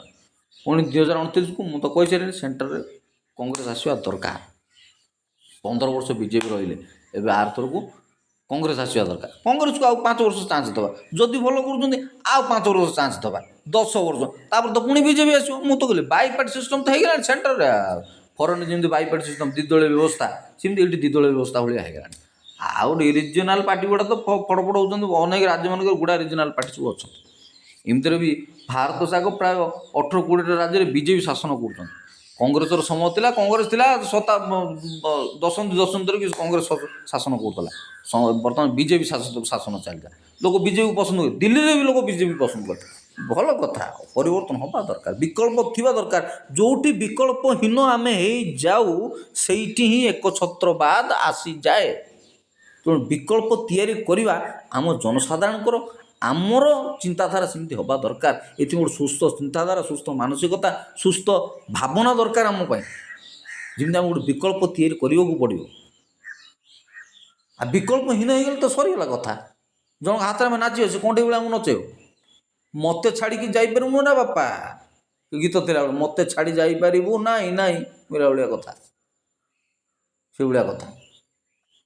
ବିକଳ୍ପହୀନ ହେବାକୁ ବିକଳ୍ପ ତିଆରି କରିବାକୁ ପଡ଼ିବ। ମୁଁ ହଏ, ଆପଣ ହଏ, ଯିଏ ହଉ ଯେଉଁ ମୋଦି ହୁଅନ୍ତୁ କି ରାହୁଲ ହୁଅନ୍ତୁ, ଯିଏ ବି ହୁଅନ୍ତୁ, ସମସ୍ତଙ୍କର ବିକଳ୍ପ ତିଆରି କରିବାକୁ ପଡ଼ିବ। ବିକଳ୍ପ ତିଆରି କଲେ ହିଁ ଗଣତନ୍ତ୍ର ମଜବୁତ ହେବ। ଅପସନ୍ ଥିବା ଦରକାର। ଆମ୍ ଆଦମୀ ପାର୍ଟି କିଛି କର୍ମ ତାଙ୍କର ବି ଚାଲିଲା, ଦିଲ୍ଲୀରେ ତାଙ୍କେ ବି 10-15 ବର୍ଷ ରହିଲେ, ଏଇଥର ତାଙ୍କୁ ପ୍ରତ୍ୟାଖ୍ୟାନ କଲା। ପୁଣି କେତେବେଳେ ହେବ ଦେଖାଯିବ। ପଞ୍ଜାବରେ ବି ଆପ୍କୁ ଆସିଲା, ଭଲ କଥା, ତାଙ୍କର ବି ତୃଣମୂଳ ସ୍ତରରେ ସଂଗଠନ ଚାଲିଛି ଭଲ। ଯେତେ ରାଜନୈତିକ ପଦପଦବୀ ରାଜନୈତିକ ଦଳ ଆସିବେ ସବୁ ଭଲ, ସେଇଟା ବିକଳ୍ପ ତିଆରି ହେବା ଦରକାର, ଆଦର୍ଶ ତିଆରି ହେବା ଦରକାର, ବିଚାରଧାରା ତିଆରି ହେବା ଦରକାର। ଗୋଟେ ସୋସାଇଟିରୁ ଗୋଟେ ସମାଜରୁ ବିଚାରଧାରା ଚିନ୍ତାଧାରା ଲୋପ ପାଇବାଟା ଗଣତନ୍ତ୍ର ଆଦ୍ୟ ଶୁଭଙ୍କର ନୁହଁ, ବରଂ ସେଇଟା ଭଲ। ସେଇଟା ରାଜନୀତି ଆସିବା ଦରକାର, ଗୋଟେ ଦଳ ତିଆରି ହେବା ଦରକାର। ଏମିତିରେ ବି କିଛି କମ୍ ଦଳ ନୁହନ୍ତି, ବହୁତ ଦଳ ଅଛି, ବହୁତ ଦଳ ତିଆରି ହେଲାଣି। ସେ ବାଜପେୟୀ ଯିଏ କହିଲା ଭଳିଆ ପାର୍ଟି ବନେଇକି ବିଗିଡ଼େଇକି ବୋଇଲା ଭଳିଆ କେତେ ବନିବ କେତେ ବିଗିଡ଼ିବ ତାର ହିସାବ ନାହିଁ, କେତେ ଭାଙ୍ଗିବ କେତେ ଗଢ଼ିବ ତାର ଠିକଣା ନାହିଁ। ତଥାପି ରାଜନୀତିକ ଉଷ୍ମତା ଆସିବା ଦରକାର, ବିଚାରଧାରା ଆସିବା ଦରକାର। এইটা ଆମ ଜାତିକୁ, ଆମ ଯୁବପିଢ଼ିକୁ ଉଷ୍ମ କରି ରଖିବ, ତାଙ୍କ ଚିନ୍ତାଧାରାକୁ ଆହୁରି ତ୍ୱରିତ କରିବ, ପ୍ରଗତି ପଥରେ ଦୌଡ଼ି ନେବ। ଏସବୁ ହେବା ଦରକାର, ଏଜେଣ୍ଡା ଆସିବା ଦରକାର, ନୂଆ ନୂଆ ପାର୍ଟି ସବୁ ହେବା ଦରକାର। ତାମାନେ କହୁନି କି ଆଉ ଏବେ ପ୍ରଶାନ୍ତ କିଶୋର ଗୋଟେ ସ୍ୱରାଜ ପାର୍ଟି ତିଆରି କରୁଛନ୍ତି ବିହାର, ସେମାନେ ବି ବୋଧେ ନିର୍ବାଚନ ଓହ୍ଲେଇବେ। ଏବେ ବିହାର ନିର୍ବାଚନ ହେବ, ଭଲ ନୂତନ ଆସିବା ଦରକାର, ନୂଆ ନୂଆ ସବୁ। ଆଉ କ'ଣ ନୂଆ ନୂଆ ସୁଯୋଗ ଦେବ। ଜଣେ ଲୋକ ବହୁତ ବର୍ଷ ରହିଲା ମାନେ ସ୍ୱଚ୍ଛଚାରିତା ଚାଲିବ, ସ୍ୱଚ୍ଛଚାରିତା ବିକଳ୍ପ ତିଆରି କରିବ କୁହ। ବିହାରକୁ କ'ଣ କହିବେ, ସବୁ ତ ବିହାରରୁ ଉତ୍ପନ୍ନ ହେଇଛି। ଦେଶର ସ୍ୱାଧୀନତା ସଂଗ୍ରାମ, ଦେଶର ସ୍ୱାଧୀନତା ବିହାରରୁ ଆସିଛି। ଟେକିକି କହିବାକୁ ଗଲେ ସେ ରାଜ୍ୟ ସିନା ବହୁତ ଅଶିକ୍ଷିତ କହନ୍ତି, ଇଲିଟରେଟ୍, ମଦ ଗୁଣ୍ଡା ଗର୍ଦି ମାରପିଟ, ନାଇଁ ନାଇଁ ନାଇଁ ନାଇଁ, ବହୁତ IAS, ବହୁତ ବଡ଼ ବଡ଼, ରାଜେନ୍ଦ୍ର ପ୍ରସାଦ ପ୍ରଥମ ରାଷ୍ଟ୍ରପତି, ସେ ବିହାର ଲୋକ। ବିହାର ହେଉଛି ଏମିତି ଏକ ରାଜ୍ୟ ଯେଉଁଟାକୁ ଯିଏକି ସମଗ୍ର ଭାରତବର୍ଷର ରାଜନୈତିକ ଭବିଷ୍ୟତ ତିଆରି କରିଛି, ଜଣାପଡ଼ିଯାଏ ବିହାରରୁ। ଅଶିକ୍ଷିତ ଲୋକମାନେ ମାରପିଟ, ଗୁଣ୍ଡା ଗର୍ଦି, ନଳି ଗୁଳି ବୋଲିକି ଲୋକ କହନ୍ତି, ଖଣ୍ଡା କାତି ବୋଲି ଲୋକ, ବୋମା ଫୋମା ଫୋପଡ଼ା ଫୋପଡ଼ି ହୁଅନ୍ତି। ଶିକ୍ଷା ବି ତାର ଏମିତି ବହୁତ IAS, ବହୁତ ବହୁତ ବଡ଼ ବଡ଼ ଅଫିସର ଲୋକମାନେ ବାହାରିଛନ୍ତି। ବହୁତ ନେତା ମନ୍ତ୍ରୀଙ୍କର ପ୍ରଭାବ ବାହାରିଛନ୍ତି ବିହାରରୁ। ରାଜନୀତିକ ଉଷ୍ମ ରାଜ୍ୟ ସିଏ ଗୋଟେ। ତାର ଚିନ୍ତାଧାରା ସେ ବିହାରର ପରିସ୍ଥିତି ପାଣିପାଗ ଦେଖିକିରି ସମଗ୍ର ଭାରତର ପାଣିପାଗ ନିର୍ଦ୍ଧାରିତ କରିଦିଆଯାଇପାରିବ। ତେଣୁ ବିହାର ଲୋକଙ୍କୁ କହିବା କିଛି ଦରକାର ନାହିଁ, ସେ ଠିକ୍ ଜାଣିଛନ୍ତି, ସେ ଠିକ୍ ନିଷ୍ପତ୍ତି ସେ ନିଅନ୍ତି। ଯେ ଦରକାର ତାଙ୍କୁ କିଛି କହିବା ଦରକାର ନାହିଁ। ରାଜନୀତି ଭାରି ଶିକ୍ଷିତ ଲୋକମାନେ, ରାଜନୈତିକ ଶିକ୍ଷିତ ସେମାନେ। ରାଜନୀତି ଯଦି ଇଲିଟରେଟ୍ ଆଙ୍ଗୁଠା ଛାପି ପାରନ୍ତି, ଶିକ୍ଷା ଦୀକ୍ଷା ନଥାଇ ପାରନ୍ତି, ନିରକ୍ଷର ଥାଇପାରନ୍ତି, ତଥାପି ରାଜନୀତିକୁ ଶିକ୍ଷିତ ସେମାନେ, ରାଜନୀତି ଶିକ୍ଷିତ। ରାଜନୀତି ବିଷୟରେ ଭଲ ଜ୍ଞାନ ସେମାନଙ୍କ ପାଖରେ ଥାଏ, ରାଜନୀତି ଭଲ ଉଷ୍ମତା ସେମାନଙ୍କ ପାଖରେ ଥାଏ, ସକ୍ରିୟ ସେମାନେ, ରାଜନୀତି ଭିତରେ ଭଲ, ରାଜନୀତି ବିଷୟରେ ଭଲ ଜଣାଶୁଣା ସେମାନେ। ମୂର୍ଖ ଅଶିକ୍ଷିତ ମାନେ ମଧ୍ୟ ବହୁତ ଭଲ ଜ୍ଞାନ ରଖନ୍ତି ରାଜନୀତି ବିଷୟରେ। ଏଇଥରକ ଓଡ଼ିଶାରେ ଯେଉଁ ବୈପ୍ଳବୀ ପରିବର୍ତ୍ତନ ଆସିଛି ସେଟା ସ୍ୱାଗତ ଯୋଗ୍ୟ। ଦେଖାଯାଉ କ'ଣ ହେଉଛି କ'ଣ ଆମେ ତ ଆଗକୁ ରେଡ଼ି କରି ରଖିବା ଦରକାର। ଆଉ 2029ରେ ବି ଓଡ଼ିଶାରେ ବିଜେପି ରହୁ, ମୁଁ ଏହା ଚାହୁଁଛି। ଓଡ଼ିଶାରେ ବିଜେପି ରହୁ, ସେଣ୍ଟ୍ରାଲରେ କଂଗ୍ରେସ ଆସିଯାଉ, ସେଣ୍ଟ୍ରାଲରେ କଂଗ୍ରେସ ଆସୁ। 15 ବର୍ଷ ତାଙ୍କର ହେଇଗଲାଣି, ଆଉ 5 ବର୍ଷ ନାହିଁ, ଢେର ହେଇଗଲା। 5 ବର୍ଷ କଂଗ୍ରେସକୁ ଦେବା, 2029ରୁ 2034 ପର୍ଯ୍ୟନ୍ତ କଂଗ୍ରେସକୁ ଦେବା। କାରଣ ଦେଖନ୍ତୁ, ମୋଦି ହେବା ଯେମିତି ଗୋଟେ ବଡ଼ କଷ୍ଟ, ମୁଁ ରାହୁଲ ଗାନ୍ଧୀର ସପୋର୍ଟର କହୁଛି ବୋଲି ତ ଭାବିଲେ ଭାବନ୍ତୁ, କିନ୍ତୁ କହୁଛି ରାହୁଲ ଗାନ୍ଧୀ ବି ହେବା ବଡ଼ କଷ୍ଟ। ରାହୁଲ ଗାନ୍ଧୀ ହେଇକି ଦେଶ ଯାକ ବୁଲିବା, ଦେଶ ଲୋକଙ୍କ ସେବା କରିବା, ଲୋକଙ୍କ ପାଖରେ ପହଞ୍ଚିବା, ଲୋକଙ୍କ ଜନସାଧାରଣ ସହିତ ମିଶିବା, 3-4ଟା ଲାଗି ଭାରତ ଯୋଡ଼ ନ୍ୟାୟ ଯୋଡ଼ ଯାତ୍ରା ସବୁ କରିକିରି ଲୋକଙ୍କ ସହିତ ଯୋଡ଼ି ହେବା ଛୋଟିଆ କଥା ନୁହଁ। ରାହୁଲ ଗାନ୍ଧୀ ବି ହେବା ଛୋଟିଆ କଥା ନୁହଁ, ପସିବୁଲ୍ ନୁହଁ ଏଇଟା। ଆପଣ କହିବେ ମୋଦି ଆପଣ ହେଇପାରିବେନି, ଠିକ୍ ଅଛି, ମୋଦି ତ କିଏ ହେଇପାରିବେନି, ମୋଦିକୁ ତ କିଏ ରିପ୍ଲେସ୍ କରିପାରିବେନି, କିନ୍ତୁ ରାହୁଲ ଗାନ୍ଧୀ ବି ବନିବା ଛୋଟିଆ କଥା ନୁହଁ। ରାହୁଲ ଗାନ୍ଧୀ ଇଜ୍ ଆଲସୋ ବହୁତ ସାକ୍ରିଫାଇସ୍, ବହୁତ ସାଧନା, ବହୁତ ତ୍ୟାଗ, ବହୁତ ପରିଶ୍ରମର ଫଳ ହିଁ ରାହୁଲ ଗାନ୍ଧୀର ହେବ। ସେ କ'ଣ ହେଉଛନ୍ତି, କ'ଣ କହୁଛନ୍ତି, କ'ଣ ରାଜନୈତିକ ପରିବର୍ତ୍ତନ କିଛିଟା ଟିକେ ଭିତରେ ଚିନ୍ତା କରି ଦେଖିଲେ ରାହୁଲ ଗାନ୍ଧୀ ହେବା ବି ଏତେ ସହଜ କଥା ନୁହଁ। ଲୋକଙ୍କ ପାଖରେ ପହଞ୍ଚିବା, ଇଏ କରିବା, ଲୋକଙ୍କ ସହ ମିଶିବା, ଲୋକଙ୍କ ସୁଖ ଦୁଃଖ ବୁଝିବା, ଦୀର୍ଘ 15-20 ବର୍ଷ ଖଣ୍ଡେ ପାଖାପାଖି ହେଲାଣି ସିଏ ବି ଭାରତ ସାରା ରାଜନୀତି ସକ୍ରିୟତା ଭାବରେ ସାମିଲ ହେଇକି ଅଛନ୍ତି। ସବୁ ଜିନିଷ ମା' ପେଟରୁ କିଏ ଶିଖିକି ଆସିନଥାଉଛନ୍ତି, ଶିଖୁ କରୁ ଏବେ ମୁଁ ଗୋଟେ ଛୋଟିଆ କଥା କହୁଛି, ଆପଣ ଗିଟାର ବଜେଇ ମାନେ କେମିତି ପ୍ରଥମରୁ ଆପଣ ବଜେଇଦେବେ ଟିଙ୍ଗ ଟିଙ୍ଗ ଟିଙ୍ଗ କରି ବଜେଇଦେବେ? ନାଇଁ, ଟିଙ୍ଗ ଟାଙ୍ଗ ମିଙ୍ଗ ମାଙ୍ଗ ସବୁ ହେବ, ଗିଡ଼ି ଗାଡ଼ ମିଡ଼ ମାଡ଼ ହେଲା, ତାପରେ ଦୁଇ ଚାରିଟା ରଙ୍ଗ ନୋଟ୍ ହେଲା ପରେ ଯେ ଠିକ୍ ନୋଟ୍ଟା ବାଜିବ। ବାଜା ଧରୁ ଧରୁ ପାଟିକି ବଜେଇଦେବେ, ନାଇଁ ନା ଟୁଟାଣ୍ଡ ମୁଣ୍ଡ ମାଡ଼ ହେଲା ପରେ ଗୋଟେ ନୋଟ୍ ଧରିବେ ଆପଣ।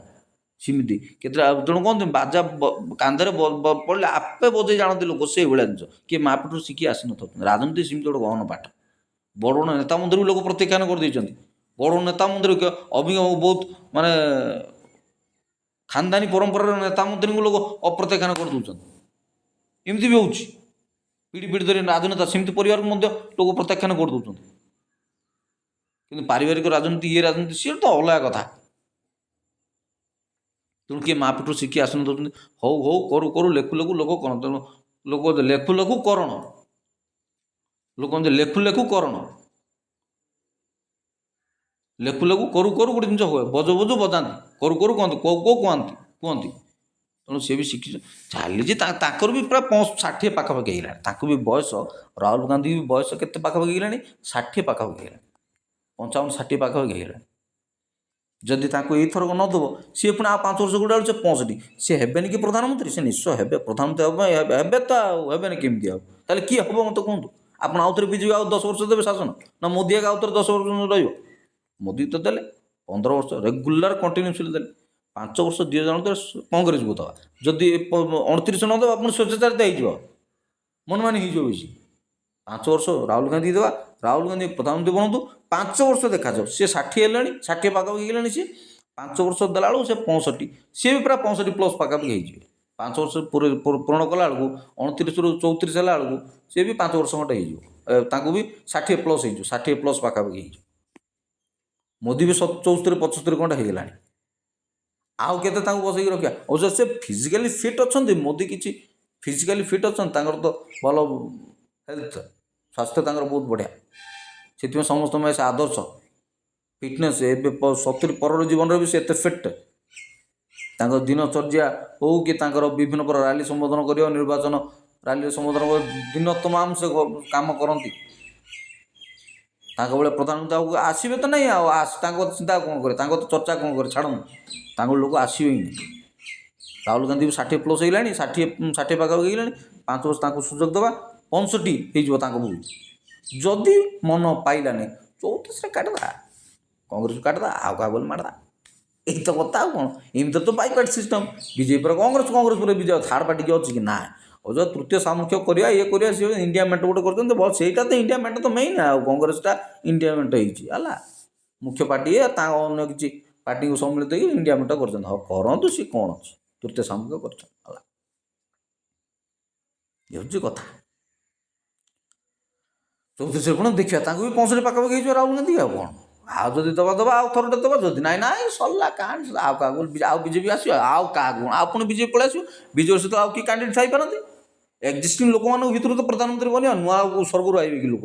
ସେ ଏକ୍ଜିଷ୍ଟିଂ ମୁଖ୍ୟମନ୍ତ୍ରୀମାନଙ୍କ ଭିତରୁ କାହା ଗୋଟେ ପ୍ରଧାନମନ୍ତ୍ରୀ ହେବେ, ହଁ ନା? ତାଙ୍କର ବି ସ୍ୱପ୍ନ ଅଛି ରାହୁଲ ଗାନ୍ଧୀ, ତାଙ୍କୁ ବି ସ୍ୱପ୍ନ ପୂରଣ କରିବା, ଜନସାଧାରଣ ଜନସେବା କରିବାନି କେମିତି? ଆଉ କରିବାନି କେମିତି? ତାଙ୍କୁ ବି ସପୋର୍ଟ କରିବାକୁ ପଡ଼ିବ ନା। 5 ବର୍ଷ ତାଙ୍କୁ ଚାନ୍ସ ଦେବା ସେଣ୍ଟ୍ରାଲ, 29 ତାଙ୍କୁ ଜିତେଇବା, ପ୍ରଧାନମନ୍ତ୍ରୀ କରିବା ରାହୁଲ ଗାନ୍ଧୀ। ଆଉ ବାକି ଅନ୍ୟାନ୍ୟ କଥା ଅଛି, ଆନୁଷାଙ୍ଗିକ ବିଷୟବସ୍ତୁ, ସେଗୁଡ଼ା ଚର୍ଚ୍ଚା କରିବାନି। ଆପଣ ଜାଣି ଶୁଣିବା ଲୋକ, କିଏ କ'ଣ ପିନ୍ଧିଲା, କିଏ କ'ଣ ନ ସିଏ ଖାଇଲା, କିଏ ନ ଖାଇଲା, କିଏ କ'ଣ କଲା ନ କଲା, ଏସବୁ ଜିନିଷ ଧରିବାନି। ସେସବୁ ଜିନିଷ ଯୁଗ ନାହିଁ ହେଲା, ସେସବୁ ଜିନିଷ ନାହିଁ। କେମିତି ଆମେ ସିଷ୍ଟମ୍କୁ ଆଗକୁ ଚଲେଇବା ସେ ଦେଖନ୍ତୁ। କେମିତି ଏଇଟା ହିଁ ନିର୍ଦ୍ଧାର୍ଯ୍ୟ କଥା ଏଇଆ। ଆଉ ବେଶୀ ଆଉ ବିଷୟରେ ତର୍ଜମା କରିବା ନାହିଁ। ଏଇଆ ହେଉନି, ସିଏ ହେଉନି, ସିଏ କଲାନି, ଇଏ କଲାନି, ଏ ସବୁ କଥା ଚୁଲିକି ଯାଉ। କେମିତି ଆମେ ଆଗକୁ ବଢ଼ିବା ସେ ଚିନ୍ତା କରାଯାଉ। ଆଗକୁ ଫ୍ୟୁଚର ପ୍ଲାନ୍ କରାଯାଉ। 34 ପରେ ପୁଣି ଚିନ୍ତା, ଆଉ 5 ବର୍ଷ ଗଲା ବେଳକୁ ଦେଖିବା କ'ଣ ହେଉଛି ପ୍ଲାନ୍। ବର୍ତ୍ତମାନ ପାଇଁ 29 ପାଇଁ ପ୍ଲାନ୍। ଆଉ ତ ସମନାଇଟ୍ ତ ଗୋଡ଼ ବଢ଼େଇଲେ 26, ଗୋଡ଼ ବଢ଼େଇଲେ 26, ମଝିରେ ହେଲା 37ଟା ପଞ୍ଚାୟତ ନିର୍ବାଚନ। ପଞ୍ଚାୟତ ଆପଣ ଯାହାକୁ ଭୋଟ୍ ଦେବେ, ସେଥିରେ କିଛି କଲେ ଆପଣ ନିଜସ୍ୱ ମତ, ସେଟା ଆମ ନିଜସ୍ୱ ମତ, ନିଜ ଅଞ୍ଚଳ, ନିଜ ଘରର କଥା। ଯାହାକୁ ଆପଣ ଭୋଟ୍ ଦେବେ, ଯାହାକୁ ଭଲ ଲୋକାଲ୍ କ୍ୟାଣ୍ଡିଡେଟ୍ମାନଙ୍କୁ ଆପଣ ଜାଣିନାହାନ୍ତି କିଏ କାହାକୁ କହିବାର ଅଛି କି? ଯାହାକୁ ଆପଣ ଖୁସି ଲାଗିଲା ତାକୁ ଭୋଟ୍ ଦେଲେ, ସେ ବିଜେପି ହେଉ, ବିଜେଡ଼ି ହେଉ, କଂଗ୍ରେସ ହେଉ, କି ଅଦର କେଉଁ ପାର୍ଟି, ସ୍ୱାଧୀନ ହେଉ, ଯାହାକୁ ଆପଣ ଭଲ ଲାଗିଲା ତାକୁ ଭୋଟ୍ ଦେଲେ, କିଛି ମାଇନେ ନାହିଁ। ସେଥିରେ କିଛି କହିବାର ନାହିଁ। ପୁଣି MLA ଇଲେକ୍ସନ୍ ହେବ 29 ବେଳକୁ ଦେଖିବା କ'ଣ? ଏବେ ତ ଫାଇନାଲ୍ କରିସାରିଲେଣି। ଆଉ ସେଣ୍ଟରରେ କଂଗ୍ରେସ, ଓଡ଼ିଶାରେ ପୁଣି ବିଜେପି ରହିବ। ବିଜେପି ସରିଲା, ତାପରେ ଦେଖିବା କ'ଣ ହେଉଛି ଆଉ।